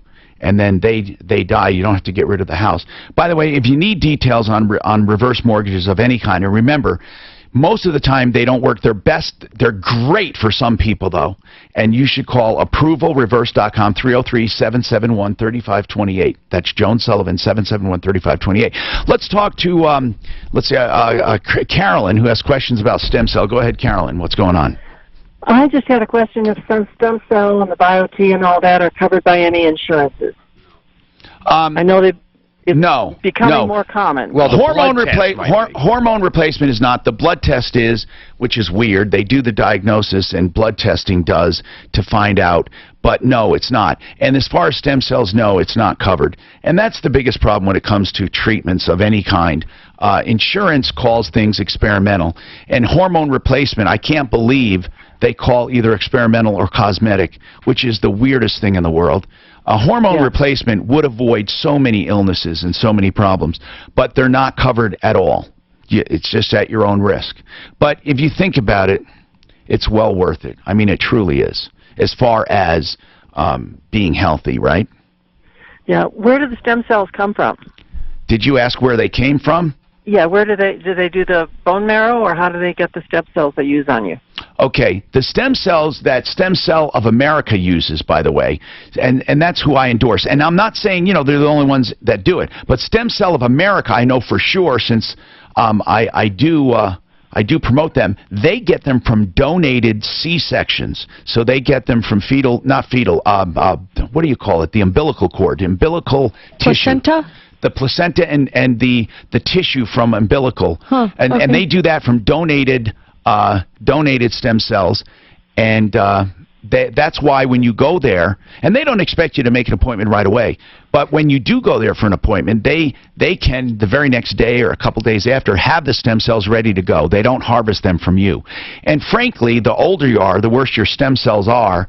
Now, you can still get good stem cells, but it's more difficult than just getting donated cells. Okay. And they don't, for those who care, they don't use aborted fetuses, and that's a really big issue for people. Now, Stem Cell Institute of America, they do have informational seminars. They don't expect you to go, and you can ask any, not ask necessarily, but find out all of the major issues because they have a presentation there.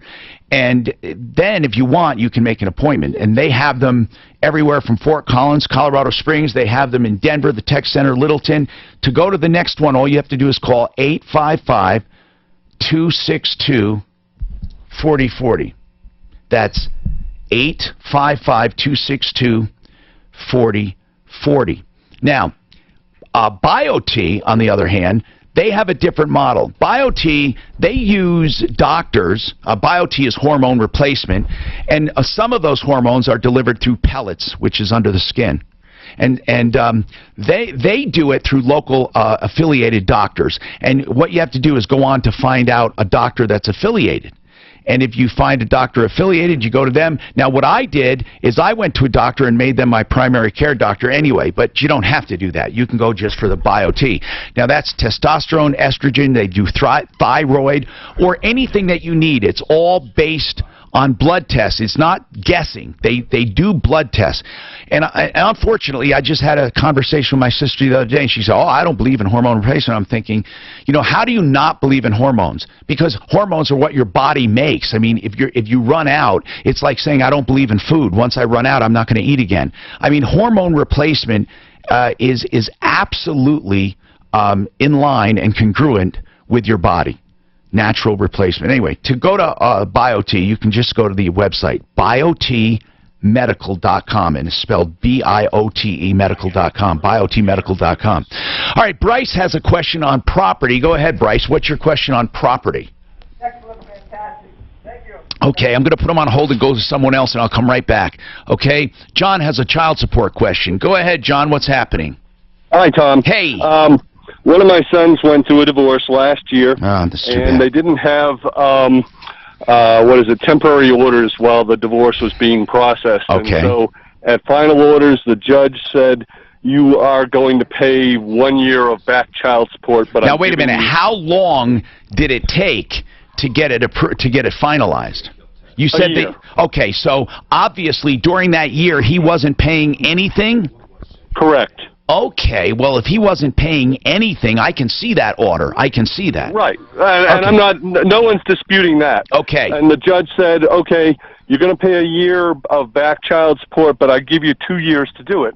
So he had child support of X, and every month he pays half of X as well towards the arrears. Gotcha. When he did his tax returns, the child support agency in Fort Collins went in and grabbed both his state and federal tax returns and said, we're taking this because you have arrears in your child support. That's right. That's automatic. But the judge gave him 2 years to pay. I understand. He's been paying because they haven't communicated. That's it. That happens all the time. See, so the question is, on what basis? I mean, the judge gave him 2 years to pay it back, so he's technically not in arrears. What gives them the right to grab this? Okay. Don't they need a court order? No, they don't.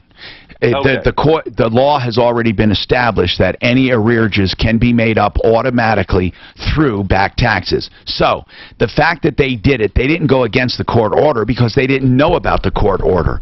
What your son should have done is notified the authorities. But here's the thing: you don't have people communicating, and child support enforcement, whatever they're actually called, they are the ones that put in that order.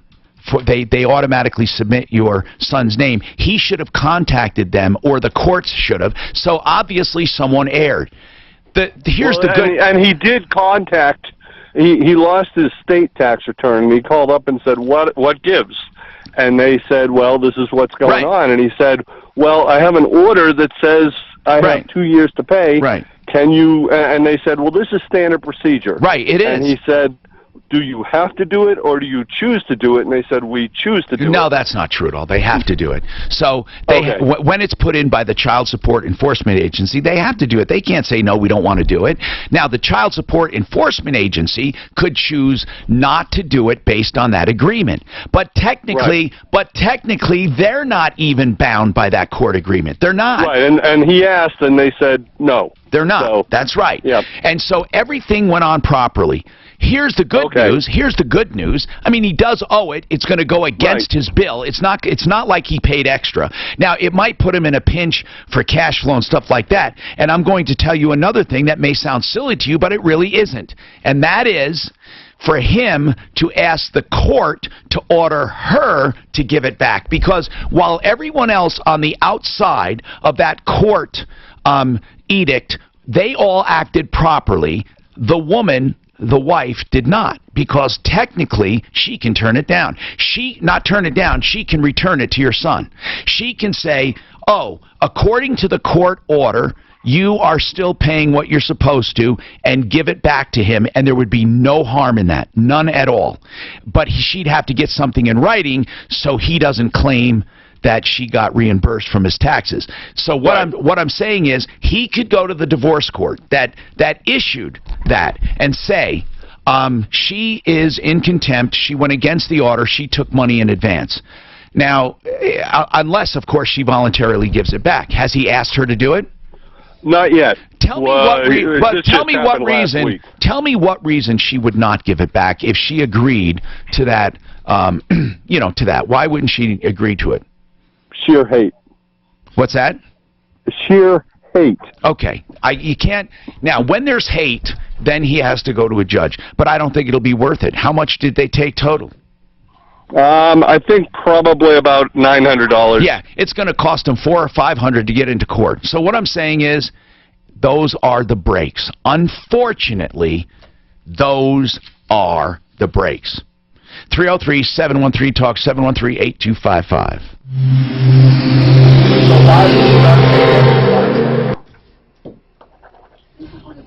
Do you take home replacement? Yeah. Do you do the pellets? Yeah.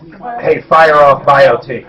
Are you there? Great. Going for a consultation. Where are you going to? Well, You are, in all honesty, though, you are so much better than Drew. I mean, don't say anything to him at any time, but it's day and night, Kevin. No, so I'm on Colorado program, the morning program. For BioT is on there, but they don't give a specific doctor.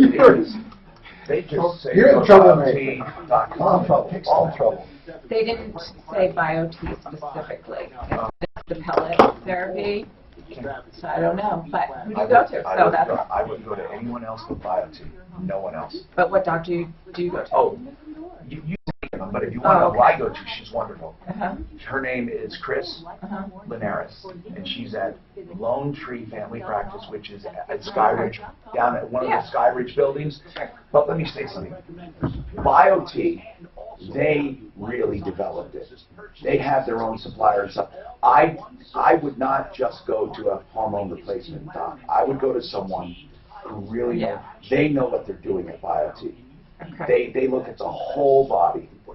And I've heard that from some other people as well. So I will just go to them. So this person, you saw someone advertising pellets in Denver, but they weren't BioT. It didn't specifically Because say BioT will not give out a doctor's name. They'll just give out biotmedical.com. It's a doctor in Littleton, and yeah, they didn't say BioT, but I've heard BioT before. It's wonderful. So, yeah.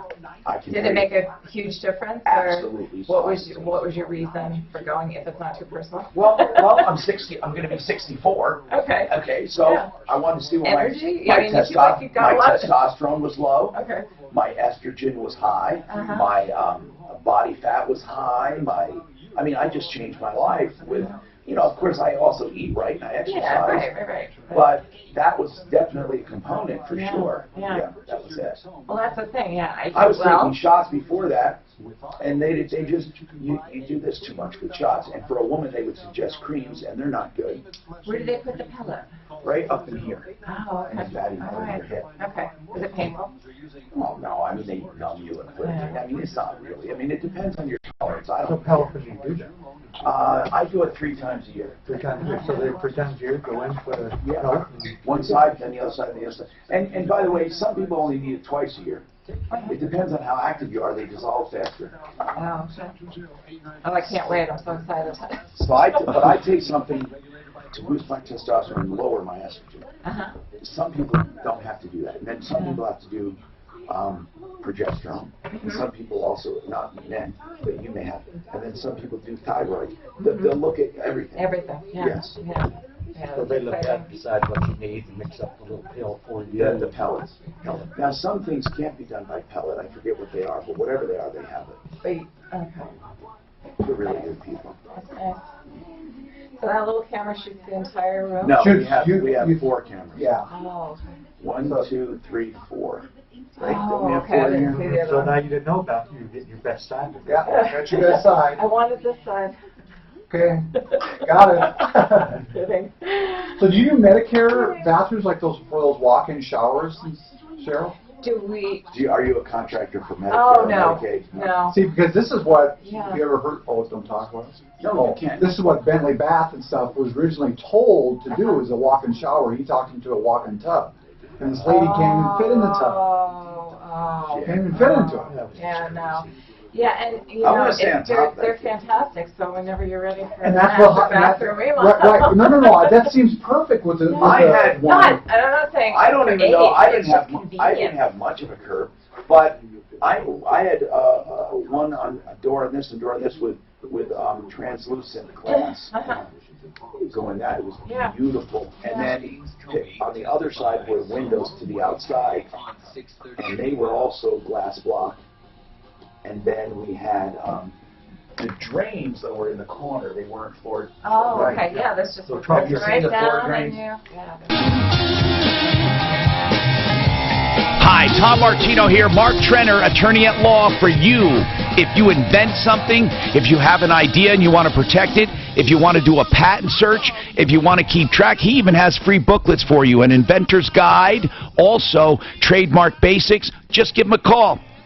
For anything, it's better than these invention submission places that rip you off. That's Mark Trenner, okay? Remember, Trenner Law on my referral list, 720-221-3708.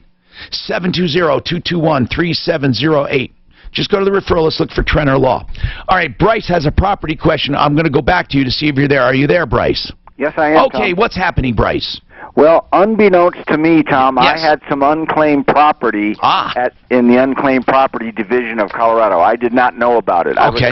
I was contacted a couple of years ago by a company that probably goes state to state looking into these the dollar amounts, and they wrote me several times over 2 years saying that they had access to some money that belonged to me, and for 20%, they would get it for me. Well, I still didn't know. I knew it was from stocks, but I didn't know that it was from Colorado. And I want to talk to people about this quickly. If you have a bank account or an unclaimed refund, maybe from FHA when you refinanced, or something, you left a bank account that you never went back to, something, it would go to what's called an escheat fund, and that is basically unclaimed property. And then from there, you can simply go in and get it. And a lot of these people that collect it for you do it for commission. There's nothing wrong with it. Keep going.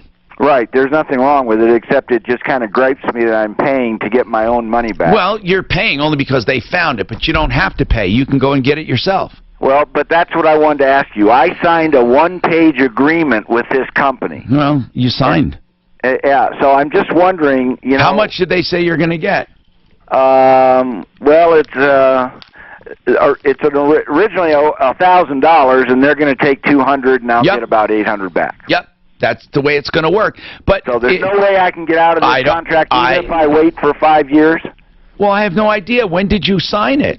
I signed it on March of 2017. Well, what makes you think of course you don't have to wait 5 years. That would be unreasonable. Well, I know, but I want to get out of this contract. I don't want to pay them 20%. But you already signed it, so it depends on what the contract says. For example, if that contract says that you only pay on what they collect. That's right. That does say that. And it doesn't, and I'm not giving you legal advice, I'm just telling you what I would do.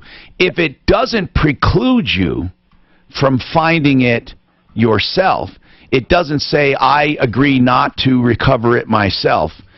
And if it has no wording like that, most of them do not. Most of them simply have the wording that says you pay when they collect. Let me read you this real short sentence, Tom. Owner agrees to work exclusively with investigator to recover assets described herein during the terms of this agreement. And how long is the agreement? I don't know. Well, it says during the term of this agreement. It has to be reasonable in scope. How long is the agreement? Yeah, I guess I'll have to check with them. No, you don't check with them. You have the agreement in your hand. How long is the agreement? It does not state. Okay, well, if it does not state, then use your logic. It doesn't state. There is no such thing as a perpetual agreement. So what you need to do is write a letter saying, according to this agreement, there is no expiration date. Therefore, and since an agreement in perpetuity is unconscionable, I am therefore canceling within 3 days if I don't get my money. Or say something like that. I mean, you have to take the bull by the horns here. You have to take control. The fact that it's ambiguous, it can't tie you up forever. There is absolutely no term in that agreement. There's no term. Right. Okay. Is there no term? No, there is no term described. Okay. Just said what I read to you. And then what is the asset described herein? It doesn't. Well, it says you will work exclusively with them for an asset described herein. What's the asset described? Well, they don't identify it. Then there's another flaw in the contract. So hold on. So what would preclude you from going to the Great Colorado Payback, putting your name in there, claiming the property, and getting it? When they go to get it, it's not there. Therefore, they didn't fulfill their contract. They can't say you breached your contract because you went and found something on the Great Colorado Payback. And what's... It didn't say you couldn't do that. And if they say, well, that's the asset described herein, say, where do you describe it? Where? Mm-hmm. Tell me where you describe it. Just get it directly.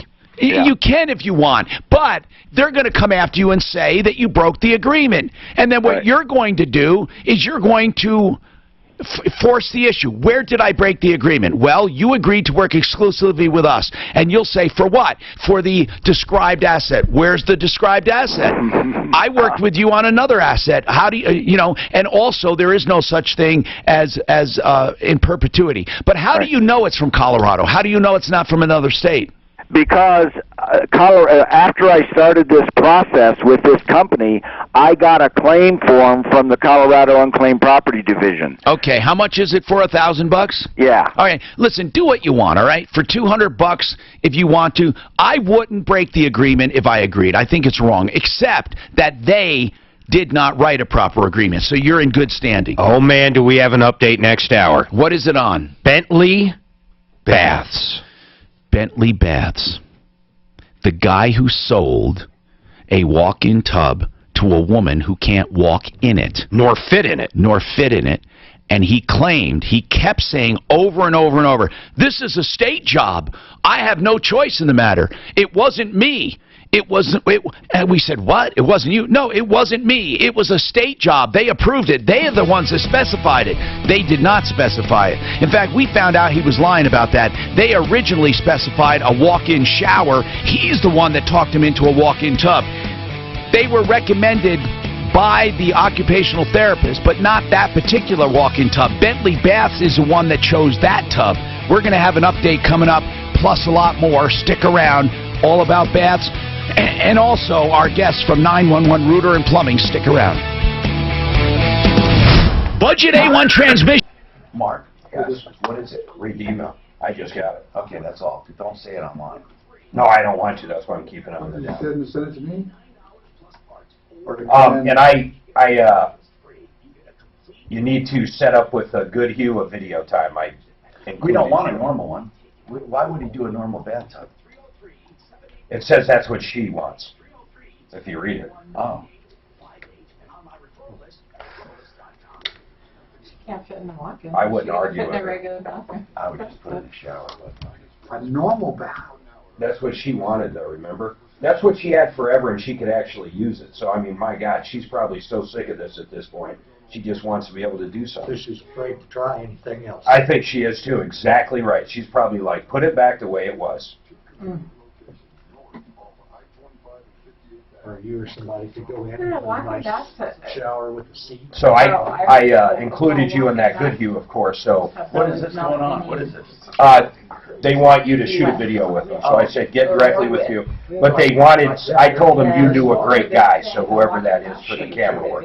Same with the regular bathtub, so she can't. Well, yeah, but that's her. If that, why don't you go call her and make sure that's what she wants? Well, just go ask her. And I can, actually, you can't call her. Oh, that's right. Maybe she can't get through the door. Maybe she can't get through the door, and she may be quiet. She may be able to fit it out. Now, if she knows you're not coming. Oh, this woman's this big, she couldn't fit through the door. She's not gonna get the sponge thing. It was the most ridiculous thing I've ever seen. She's not No, gonna let anybody in if walk-in you're not showers are gonna come, perfect because she's a solution little for sweet on you. Because you can get a bench that folds off the wall. I know. That's what she had. No. No, but I mean, a walk-in Originally, shower. that's what she had, how she would use her bathtub. This thing came down and she'd sit on it and go into the bathtub. But I think there's a set-in there, set-in thing that flipped out. Oh, okay, yeah. So you. When Dan was giving her a sponge bath, it was completely different. Now you take your job seriously. Deputy Dan. I don't need that. I'm just a muscle.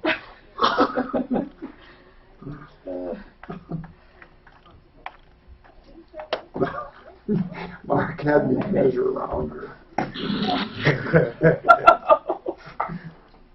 It had to be the most awkward thing I've ever watched. He literally is pulling the measuring tape out, going around her, and then I'm looking at him because I don't want to say it out loud. I'm like, You're not serious. oh, I'm dead serious. You actually, really? Oh yeah. Because we seen what the tub was, and We had to measure the door of the tub and her.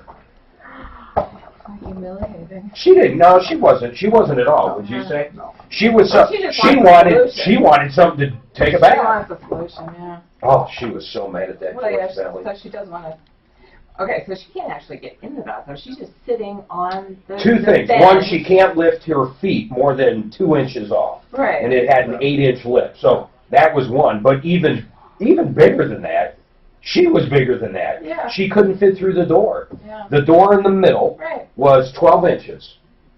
18 on top, 12 on the 12 in the bottom. So somewhere in between.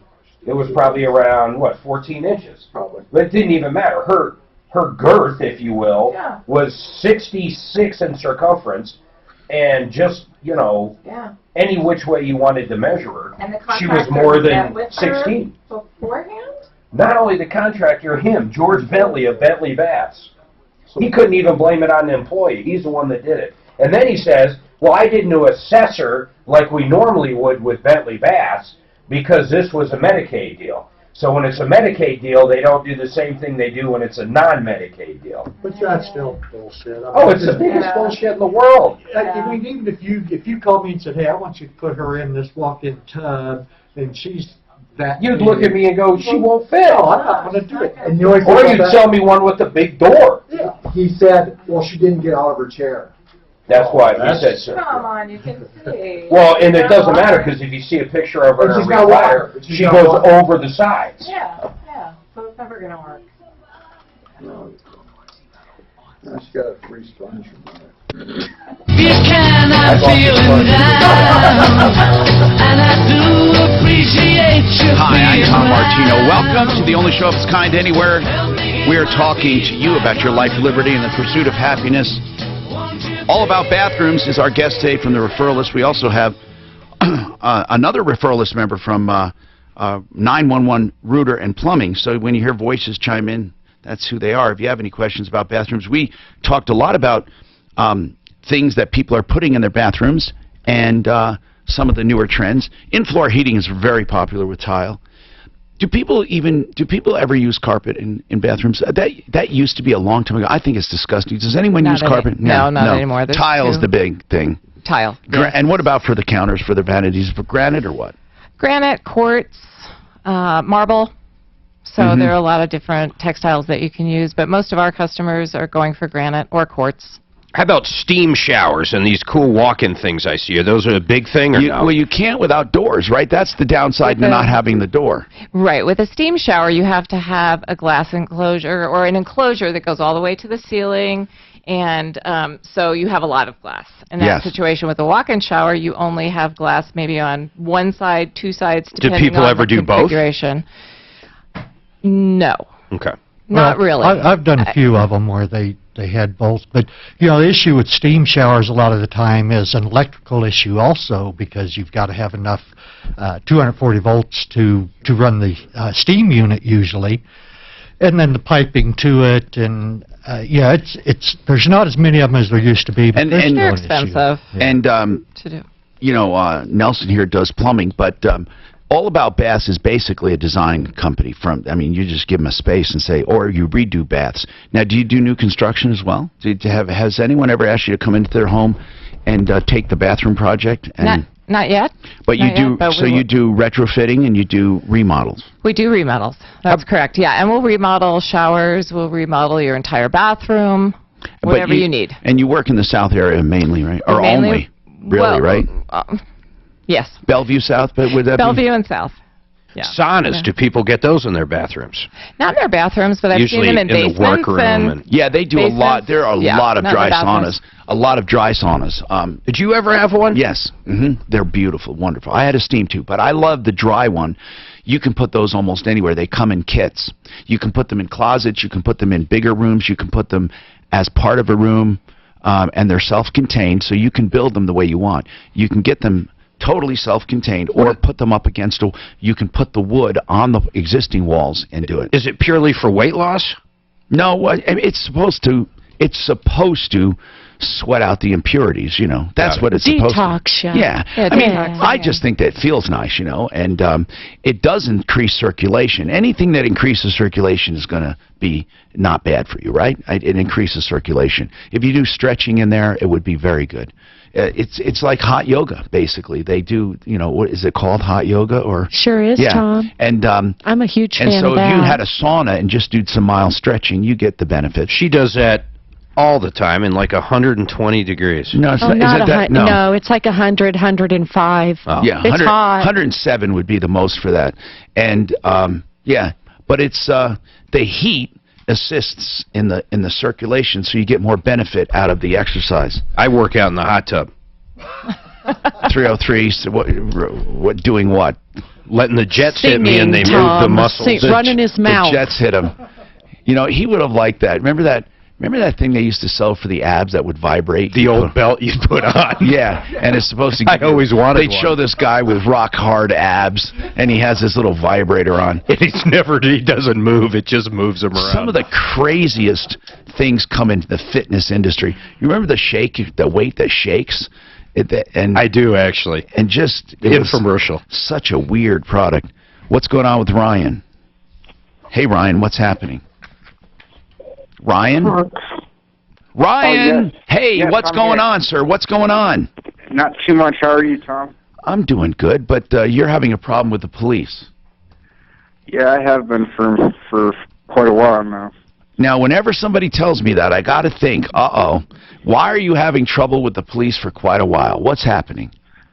Well, October 29th, I was hit by an off-duty Loveland police officer on my Harley. Okay, you were on your bike and somebody hit you. A police officer, was he on duty or off duty? It was off duty. Okay, and what happened then?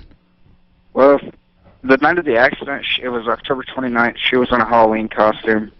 It took me 96 days to figure out who hit me. On Why? That 96 days, Why did it take you so long? because they failed. They would not release any information pertaining to the accident. Supposedly they were waiting for my toxicology reports to come back. Which whose fault was it? Whose fault was it? She pulled out from a stop sign and T-boned me. Did she get a ticket? No, she did not. Okay, and did you get a ticket? Yes, I did. For what?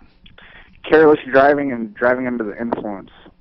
But how was the toxicology? Did you have anything in your system? .061.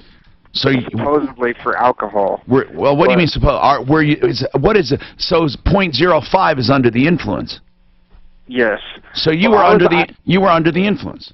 Well, we don't even know that Allegedly. it was my blood because I was unconscious in the hospital. I had $238,000 worth of medical bills. But hold on. Are you saying that they dummied up the toxicology report? Well, everything about this investigation's been corrupt. On the 96th day, I got the photos from the accident with the accident report. Their own photos show that they switched the vehicles, they duplicated the damage, they moved my Harley, they photoshopped all the witnesses that were standing on the side of the road. That is crazy, Ryan. They photoshopped it. I've sent all the pictures to Daphne. She has them all. Okay, so hold on. Not only did they Photoshop it, you're saying they actually moved the vehicles before taking pictures? Yes, sir. What, Before to make it and after. To make it look like what? Well, to make me, they're trying to put me at fault, saying I ran into the back of this vehicle. Now, I was just in court Well, how do you know? How do you know that's not true? You were unconscious. How do you know that's not true? Because my girlfriend was following directly behind me and watched the whole thing happen. Are there any other witnesses? No witness statements have made it in the police report. So, now, however, there are witnesses that are standing on the side of the road that magically have reflective vests on them that are wearing shorts. What do you mean?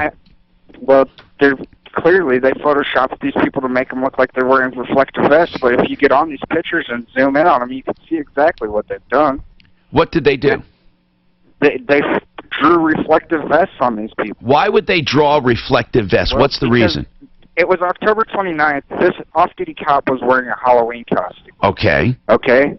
So I'm thinking this cop might have been drinking. It might have been the reason why they've covered this up. Like you were drinking. No, I was not drinking. I had just gotten off work. But you had a .061 alcohol. Yep, that's what they say. Well, you know, you can't refute. You know what? You're going to say that they were lying about the toxicology. So I'm telling you everything about this accident report. Well, Ryan, I don't necessarily believe you. First of all, I need to know reasons. Why did they draw? I want you to say on one thing at a time. Why did they draw reflective vests on witnesses? None of the witnesses' statements made it in the report. I am asking one question at a time. If you can't answer, I don't go to the next one. We end the call. Why did they draw reflective vests on witnesses? What's the purpose? Because they're saying something other happened than what really happened. Why did they draw reflective vests on the witnesses? What does that have to do with what they said? I guess so none of the witness statements made it in the accident report? Ryan, why did they draw? Here's what I'm asking. That has nothing to do with why they would draw on reflective vests on the witnesses. I'm asking you. Make these people look like they were workers at the scene of the accident. Okay. They wanted to make it look like they were workers. That's the answer I'm looking for. And were workers meaning what? Workers on the street at the time, or workers that showed up afterward? Like the fire department, ambulance. Okay. You mean they're saying the ones that responded. They're trying to show that they're responders, but not witnesses to the accident.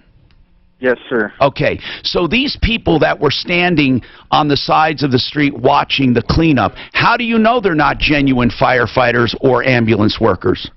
Well, I wouldn't think that one of them would show up in shorts. My girlfriend was following directly behind me. What does that have to do with anything? I don't even know what that has to do with anything, that people on the side of the street were masquerading as rescue workers. What does that do to hurt your case? Well, none of the witness statements made it into the police report. What witnesses were there? There were several on How do you the know? road in civilian clothes. How do you know? Because my girlfriend was following directly behind me and talked to these people before I was called to the hospital. So you're saying they took witness statements and they suppressed them? Yes, exactly. Well, could you find... statement did not make it in the police report, and she was the #1 witness. She was following behind me and watched the whole thing So why don't you bring a lawsuit against this individual? Not against the police department, but against this individual. Well, I'm trying to do that. What do you mean trying? All it takes is you file a lawsuit. There's no trying. You either do or you don't do. What does trying mean? What does trying mean, Brian? What does it mean to try? These people have ruined me financially. I've contacted several lawyers. I can't seem to get anybody to help me. I'll tell you why. Because they work on contingency and they don't believe you. That's why. Well, I have exactly what I say I have, and I've sent all this information. What do you say you have? That I have. They switched out the vehicles. They duplicated the damage. What do you mean they switched out the vehicles? What does that mean? They switched out the vehicles. What do you mean? They switched out the vehicles. What do you mean? Two different vehicles in their pictures that they took. One of them is a brand new Jeep Cherokee with a black roof rack. The other one is a Jeep Cherokee. You're telling me that your motorcycle is not really your motorcycle? No, I'm saying the vehicle that hit me is not. Okay, they pulled out the vehicle that really hit you and put another vehicle in its place. Yes, sir. Why? Because the vehicle that hit me had severe front end damage, which I found out when I went to court. When I went to court yesterday. So hold on. So because it had front end damage, it would have shown that she hit you first. Yeah, they're trying to say that I ran into the back of this place. Okay, so the vehicle that they put in its place, did you get the license plate number and the VIN number? Because we can see easily if it was her car or not. Like I said, I was unconscious. I was in the hospital. No, I'm talking about now. You have a photograph. Do they have a VIN number? Do they have a license plate number? Because how do you know? Well, I have Ryan, a VIN number from a vehicle that the original vehicle. The woman that drove the car that hit you, what kind of car was she driving? A brand new Jeep Cherokee with 147 miles on it. Okay. Now that vehicle that she was driving, they took that vehicle away and brought in another brand new Cherokee. Yes, I have pictures of the duplicated damage. Okay. The vehicle that they brought in, where did they get it? You got me, Tom. Okay. Hey, Tom. Ryan, this is why no one's taking the case, because it's too unbelievable. Pardon me, I got an email from a graphics professional. Yes. He said if he saw the photos, he could tell if they were doctored or not. Okay. Where are the photos? I have not seen these photos. Why didn't Daphne give them to us? I didn't know even Daphne had them. I have insurance paperwork, that's it. Daphne's got a complete copy of the DVD from the Loveland Police Department. Okay. Oh, I'll have to check with her. But Ryan, here's what I want to know. Where is the vehicle that they you're saying there's two vehicles out there. One, they literally bought a brand new Cherokee exactly the same and damaged the rear end of it. I don't know that they did that, Tom. Well, how would they have not? What I'm saying is there's two different vehicles. If you look at the pictures that I've sent you, one has a tan interior, one has a black interior. What do you mean two different vehicles? One has a black roof rack, one has a chrome roof rack. If you look at the pictures... Why do you have pictures of two vehicles to begin with, is what I'm asking. Because whoever took these pictures that were investigators from the Waltham Police Department wanted me to see what I'm seeing. There was one cop that might not have been corrupt. They wanted you to see what? What these people have done to try to put me at fault for this accident. Ryan?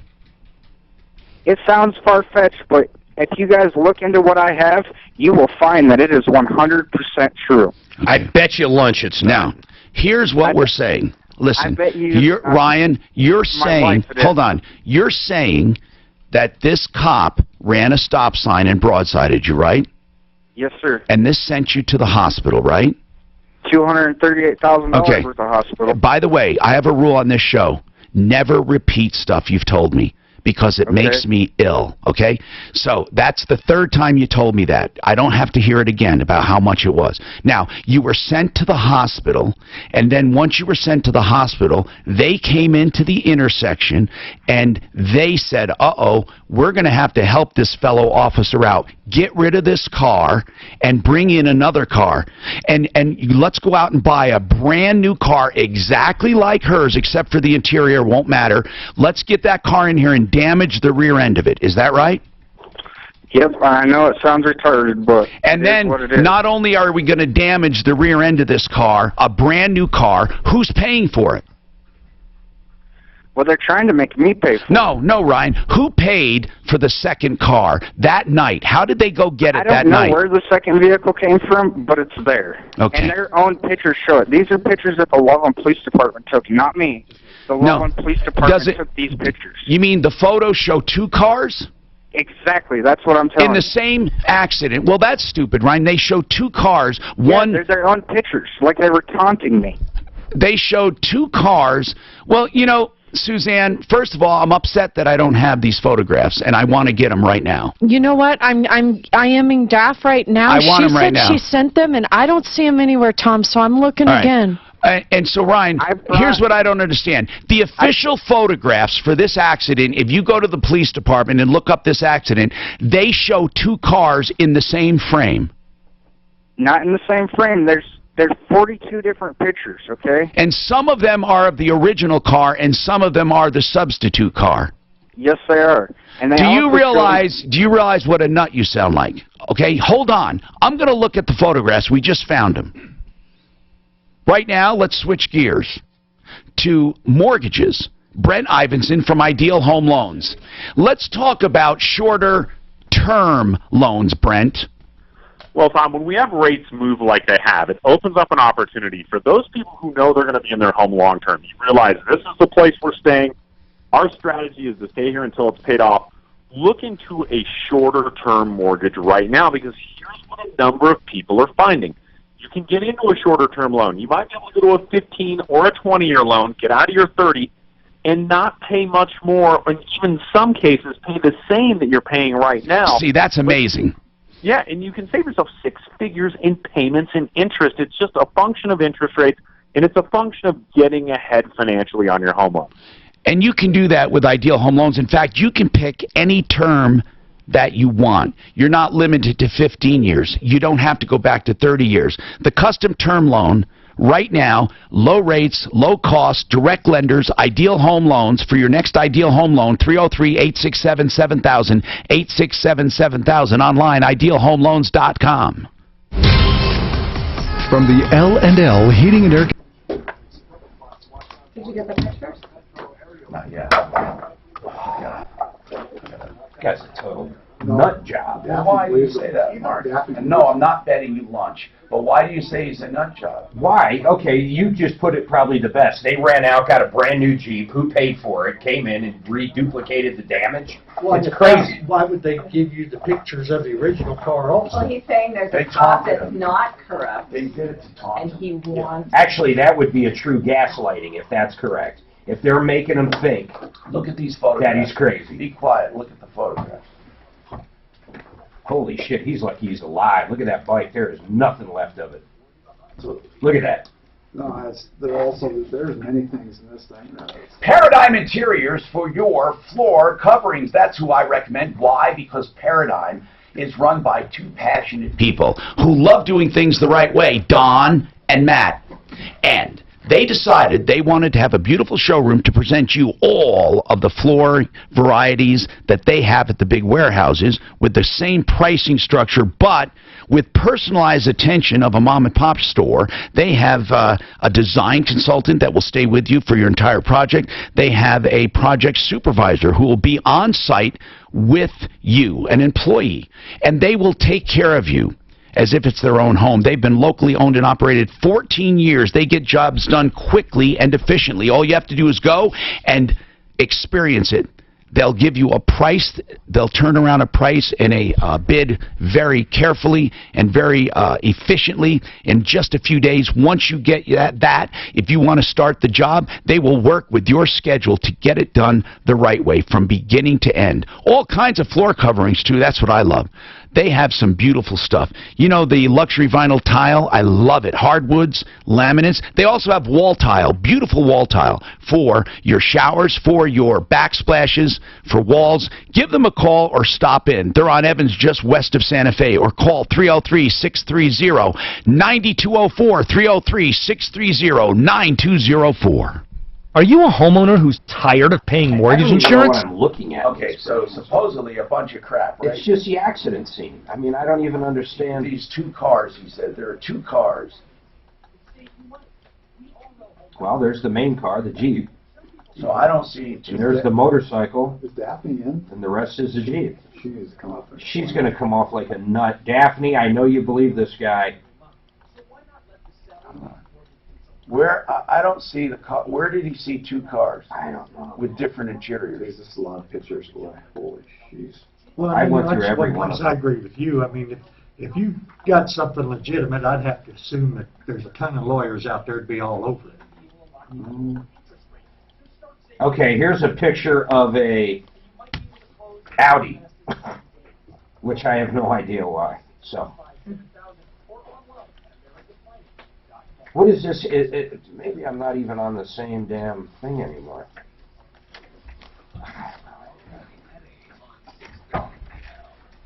So this Colorado Tinnitus and Hearing Center is at the forefront of tinnitus research. That's ringing In the ears or pounding or humming. If you have a problem, they have a solution. They have a permanent solution, in fact, something that has been eradicating tinnitus throughout Europe and now in the U.S. I am going through that treatment right now. It is unbelievable. It's called Desincra. I urge you to check it out. They also do free test drives on hearing devices if you have a hearing loss. Some people suffer from hearing losses and they suffer from tinnitus. Some just have one or the other. Whatever your problem, please see Dr. Patty and Dr. Lisa first. Think of hearing when you think of Colorado Tinnitus and Hearing Center. They will take care of you. And again, those free test drives with no obligation for hearing devices to make sure they're right for you. They even give a test drive and a trial period for this Desincra kind of treatment for tinnitus. Yes, you get a chance to try it out before you have to make the plunge. Give them a call, 303-534-0163. 303-534-0163. Help4ringing.com. All right. These photos show nothing, so I don't know what the guy's talking about. I mean, I'm looking at these photos. I see one car. I see dozens of photos. Mark, what does he think we're going to see on these photos? What? I have absolutely no clue. So Ryan, tell me the big stuff here. I don't see 2 different cars. Okay, if you look at one of the vehicles, there's a chrome roof rack on one of the vehicles. If you look at the other vehicle, the roof rack is black. One of the vehicles has a tan interior. One of the vehicles has a black I don't interior. see. I can't see an interior. Mark, can you see an interior on any of these cars? There's a couple pictures of Audis in here, which I have no idea why they are, and one's silver, one's black, one's got a roof rack. Is that what you're talking about? No. I don't know why those are in there. My girlfriend must have accidentally. Well, listen, I got to tell you something. There is not one photograph, not one photograph where you can see the interior of a car. Not one. Yeah, there's one with the door wide open. Oh, Mark, do you see a door? I don't see that. Well, I've clicked through all, Tom. You know what? This is not the first time we have had people tell us they have absolute proof, and we are literally looking at something different. There is not one photograph here of a door open. Not one. Right here, I just sent 3 pictures to Daphne. There's the 3 pictures. Now, why are these Audis in here, brother? Send them to live so we can get them right now. Live at Yeah, troubleshooter.com. Don't send them to Daphne right now. Send them to live. We're on the air live. So listen, here's the deal. What the hell? I mean, to think of this conspiracy to help one police officer, it would never happen, Ryan. It won't happen. He's literally saying they had to remove a vehicle, remove it, probably by a tow truck, and then bring another vehicle in and intentionally damage it. Ryan, that is why you're not getting anyone. I want to ask a few questions, and I don't want you to be offended. I swear to God. Have you ever suffered from mental illness? No, Tom, I haven't. Okay. Really, you've never had a problem, ever? Because Are you really asking me this? Because I'm Ryan, offended. You know what? I don't know you from anywhere, Ryan. I have to ask it. You're saying that the police department, in order to save one colleague, literally went out that night and found an identical car, except for the interior. They had to buy the car. They had to get the car there. This happened at almost 10 o'clock at night. I'm not saying they went out and bought a vehicle. I'm saying there was another one there that was the same vehicle. That's all I'm saying. I don't know where they came up with it. I don't know how it got there. And why did they come up?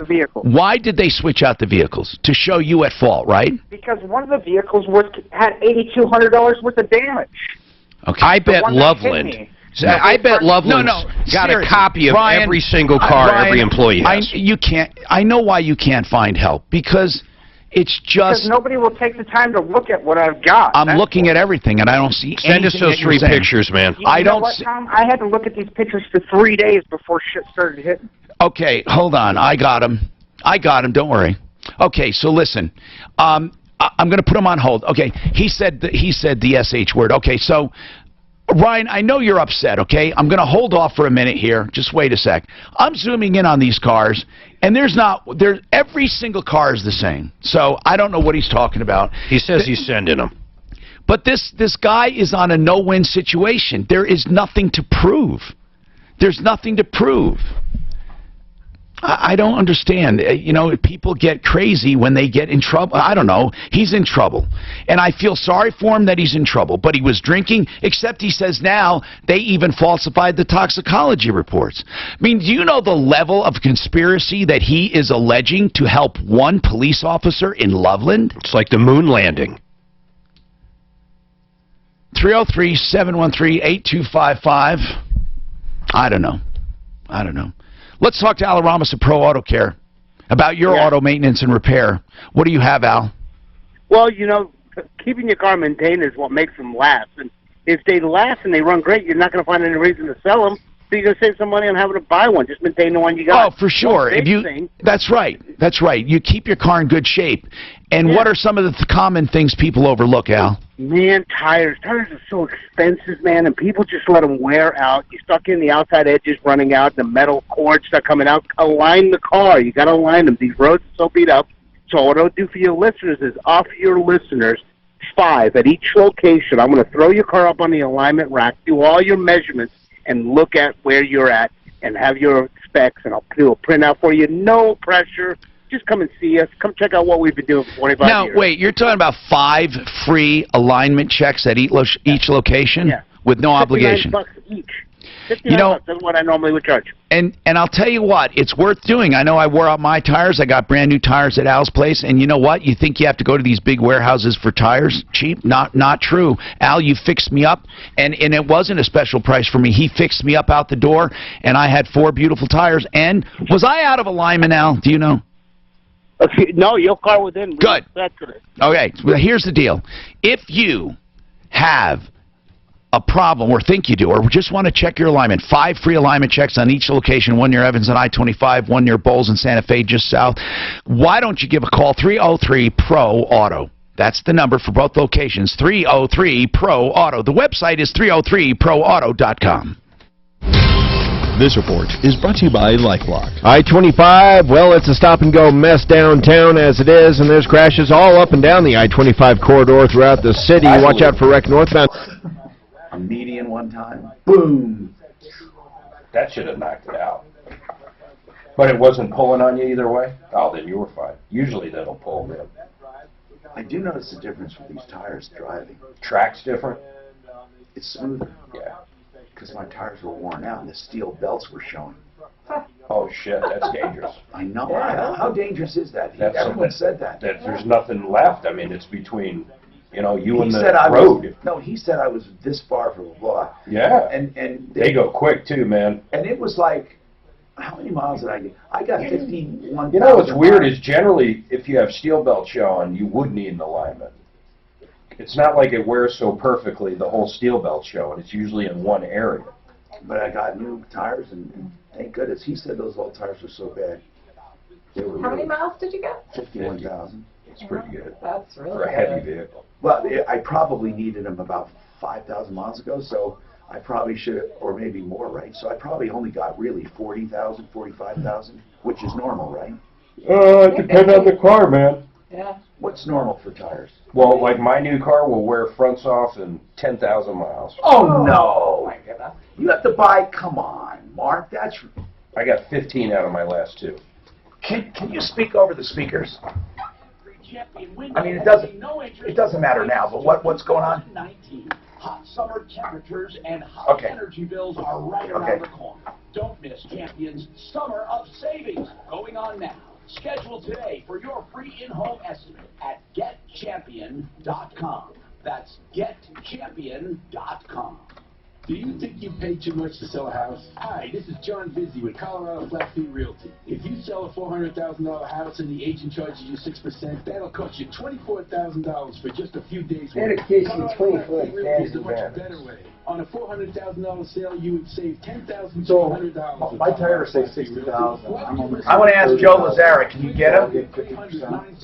I'll give it a try. I'm going to do Rockies now. No. I got them at Costco. I have a question for Joe about this case. Let me know if you can get him or not. Yes, sir, you'll get 50%. Rockies Auto, 63rd and Federal. If you need a new car, SUV, van, truck, or whatever, or maybe you need a car to substitute in an accident for photos, you can go to Didn't you hear that, Mark? You hear what I just said? Anyway, I was making fun of this situation. I shouldn't make fun of it. Anyway, if you need help with a vehicle of any kind, getting a vehicle, new, used, all makes, models, sizes, and colors, literally, you will find the best selection at Rockies 63rd and Federal. 40 lenders to choose from, so you're sure to find one for you and a program for you. Here's the other thing, better values given on your trade because they sell most of them right there.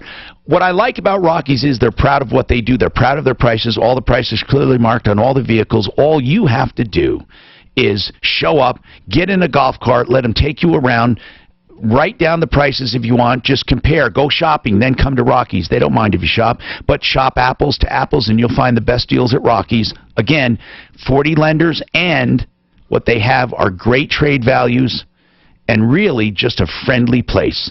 303-426-4646, Monday through Saturday, 9 to 8, 63rd and Federal.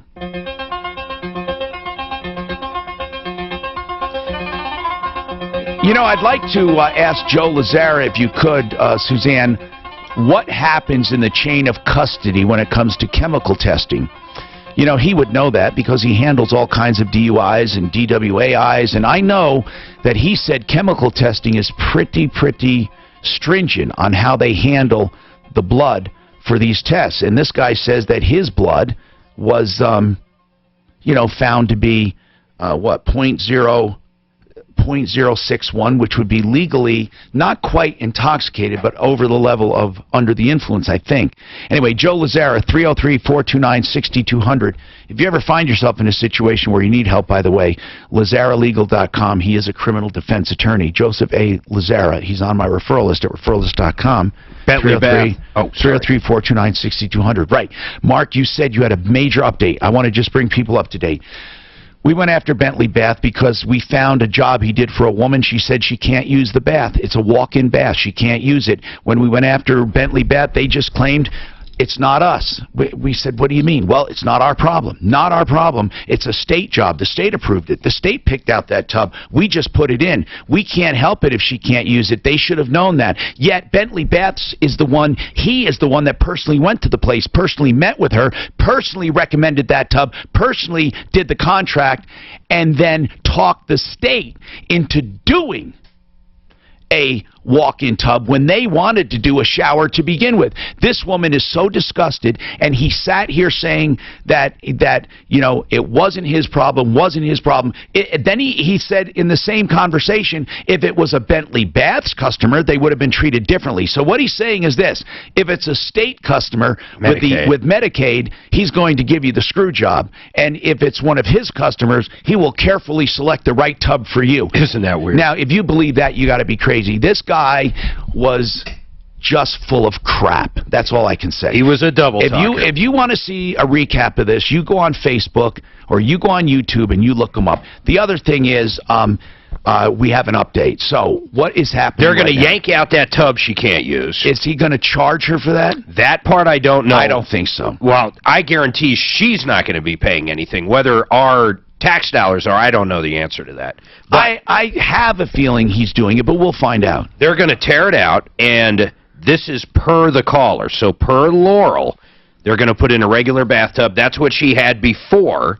And so she's going right back to where she was. That's what she wants to do. I think she's terrified to have anything else because she's afraid it won't work. She hasn't been able to take a bath. I wish they would have put in a shower for her, a special shower, but it's not us to say. According to, this is 100% her decision, but they're fixing it so she's going to be able to bathe again. Yeah. Dan will no longer have to give her sponge baths. Okay. Dan, you might want to revisit this and go up there and see how it looks when it's done. It's terrible.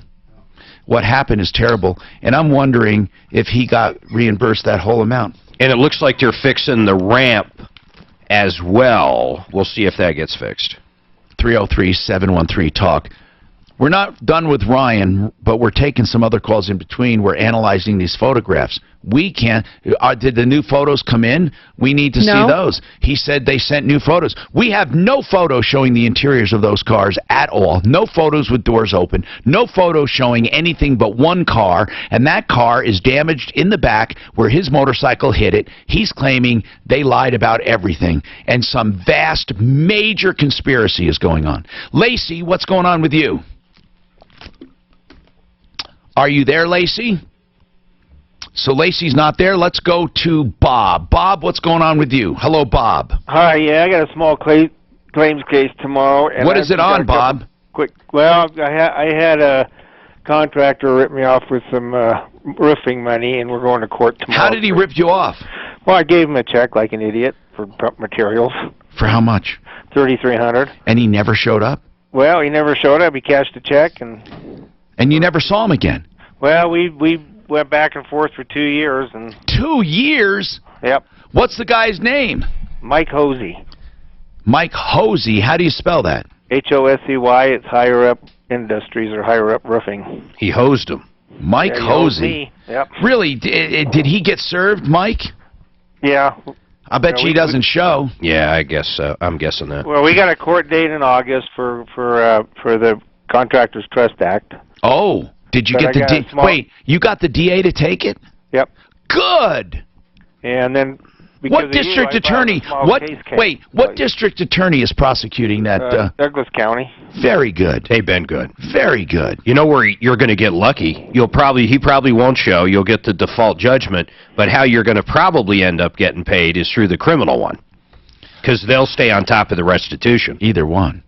But I'm glad you have a court date tomorrow. So what do you need? Well, if he used the money for personal use, is his wife liable for the debt? No.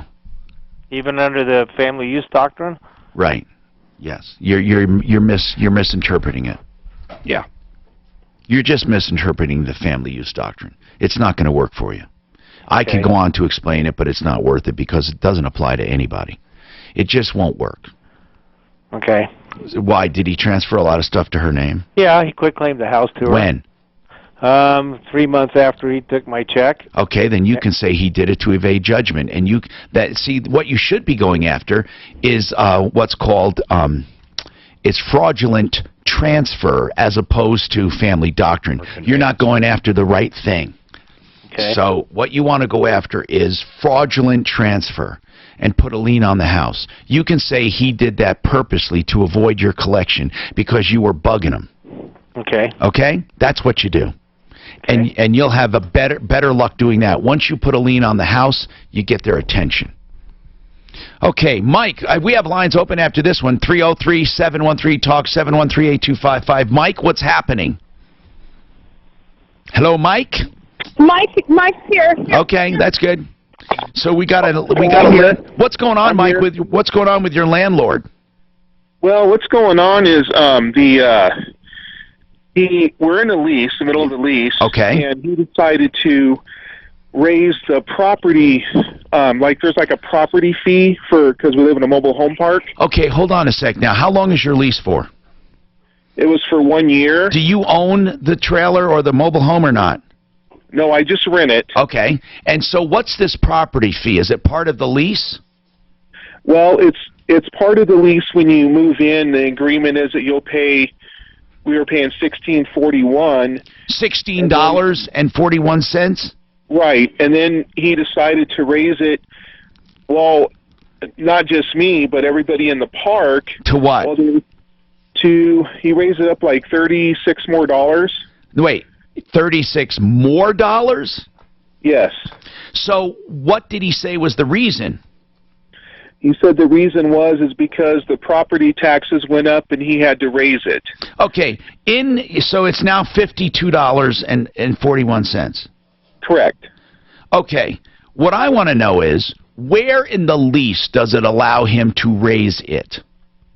Well, in the lease it states, there's like page 22 and it's like letter D. And what does it say? It says in the lease that once a year it is subject to change. Oh. Where he can raise it. Ah. And then, but the thing is now he's going to 6 months. And he's doing it every 6 months. Well, now. he can't if it says it. Well, it depends on how it's written. You're telling me it only says it's subject to change every year. Right. Are you positive that's what it says? Yes, because okay. I read over it a couple times. I said, no, that's got to be... Okay, so this $52 now, was that a year since he had changed it last time or 6 months? I was still in a lease, and my lease wasn't up until July 1st. No, it doesn't matter when your lease was up. You Okay. said he was able to review the fees every year, right? Right. So how long had that fee been in effect, that $16.41?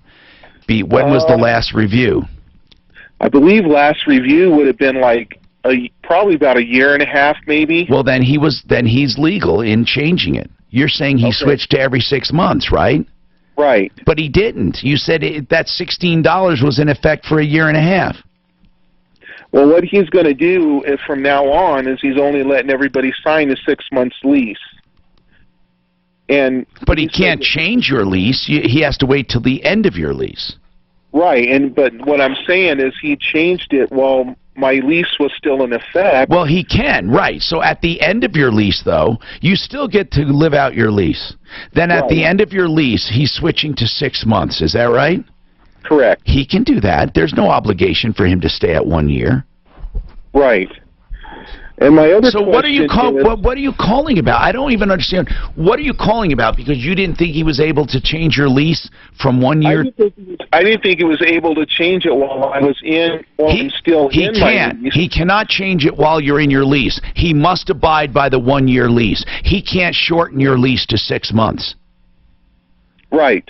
He can't shorten it. But once your lease is up, he doesn't even have to offer you another lease at all. So that's a zero lease. So certainly he can do 6 months if he wanted. Right. He could do anything he wanted. He could say after your lease, I'm only going to sign 1 day at a time, and then that's whether you want to do it or not. See, in other words, having a 1 year lease does not guarantee you a 1 year renewal. Right. So what was your other question? Well, my other question is, we're running into issues with like the maintenance issue. Okay, like what? Well, our water pressure is really low. Okay, and we've told them about it. Do other people complain about it? Yes, they do. Okay. So, you know, that's a problem with a lot of rentals, by the way, just because they try to save money by lowering water use. So, if water pressure is low, there's really nothing I know of in the habitability standards that force them to maintain a certain pressure. Nothing that I know of. Hold on a second. Just hold on, because I do have to take a break. I don't know of anything about habitability. We could check with one of our attorneys. But if water pressure is low, I don't know if we can compel him to raise water pressure. If you have hail damage to your car, Flexident is the way to go. Because Flexident does not disturb the paint. They go in and literally put the metal back to its original shape. But you have to have skill to do it. You know, you can actually ruin a car by doing the wrong kind of paintless dent repair. Even though they say they do paintless dent repair, if they overstretch the metal, it'll look terrible. It'll look like a bunch of bubbles. So I urge you to find someone who really knows what they're doing, and that's Flexident.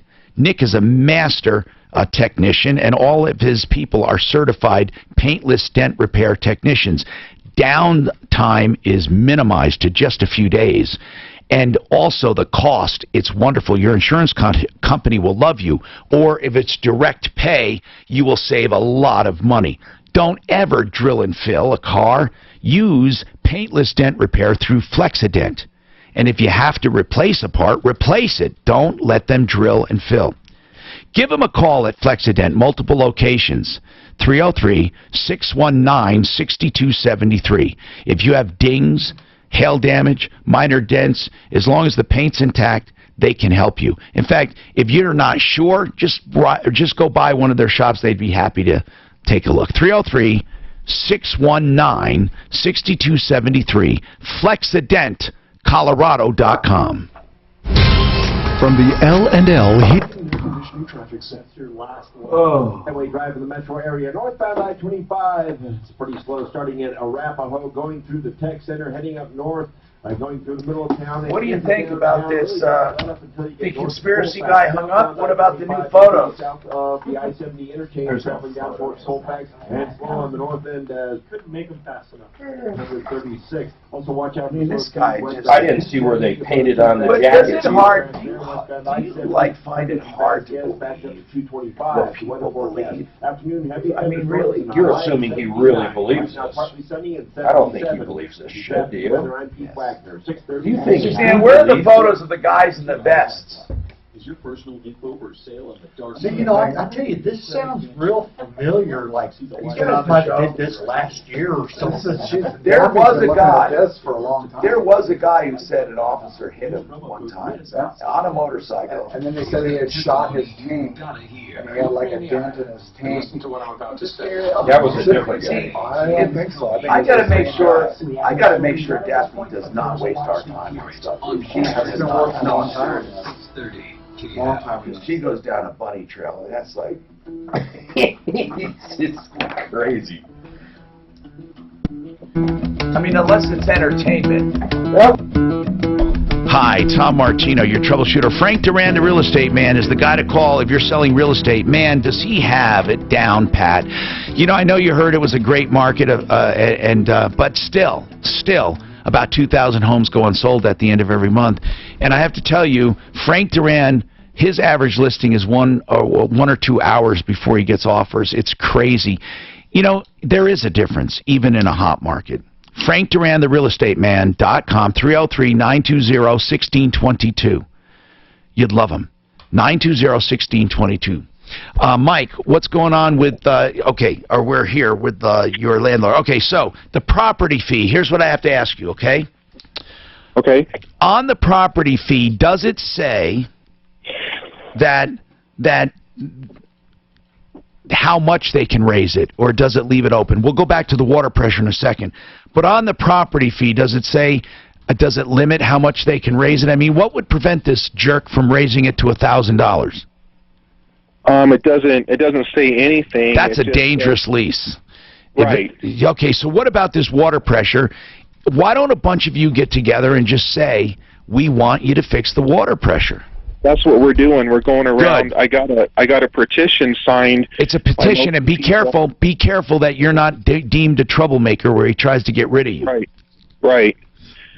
And the only thing I'm trying to do is, all of us are calling them too and saying the water pressure. Well, we found out that there's a pump. They go from the city in Loveland, and then the pump is supposed to pump that water and give the more water pressure through the trailers. Right. And he keeps saying, well, I have the part on order, but then he'll say, I don't have the money to replace it. You see, here's the problem, Mike. In the strictest sense of the leases here, I don't think he has to do it. But if you guys pressure him, if he really thought all of you were going to do something about it, like leave, I mean, I can't believe he has people standing in line to rent, does he? I don't think so, because he has a rental sign up all the time, and he doesn't have anybody coming in looking for anything. I mean, it's just always a rent sign up, and nobody's coming in and looking for any signs or anything. They just... Why don't you guys threaten to operate as a group? Do you think you could do that? Do you think you guys could get together and ask him to attend a meeting and say, look, we're going to give you so many days, or we're all going to start looking for a place? There's no way that he could fill up that place if you guys all decided to leave in a month or two. But you'd have to play hardball with him, because he has no legal obligation to do it. That's all I can tell you, okay? So you have to do something like that. We have several minutes left. If you want to call, I promise you can get right through at 303-713-TALK, 713-8255. Right now, all about bathrooms. I want to talk about, because we do have some emails on baths. On bathrooms, they want to know, when you redo a bathroom, does it take a permit?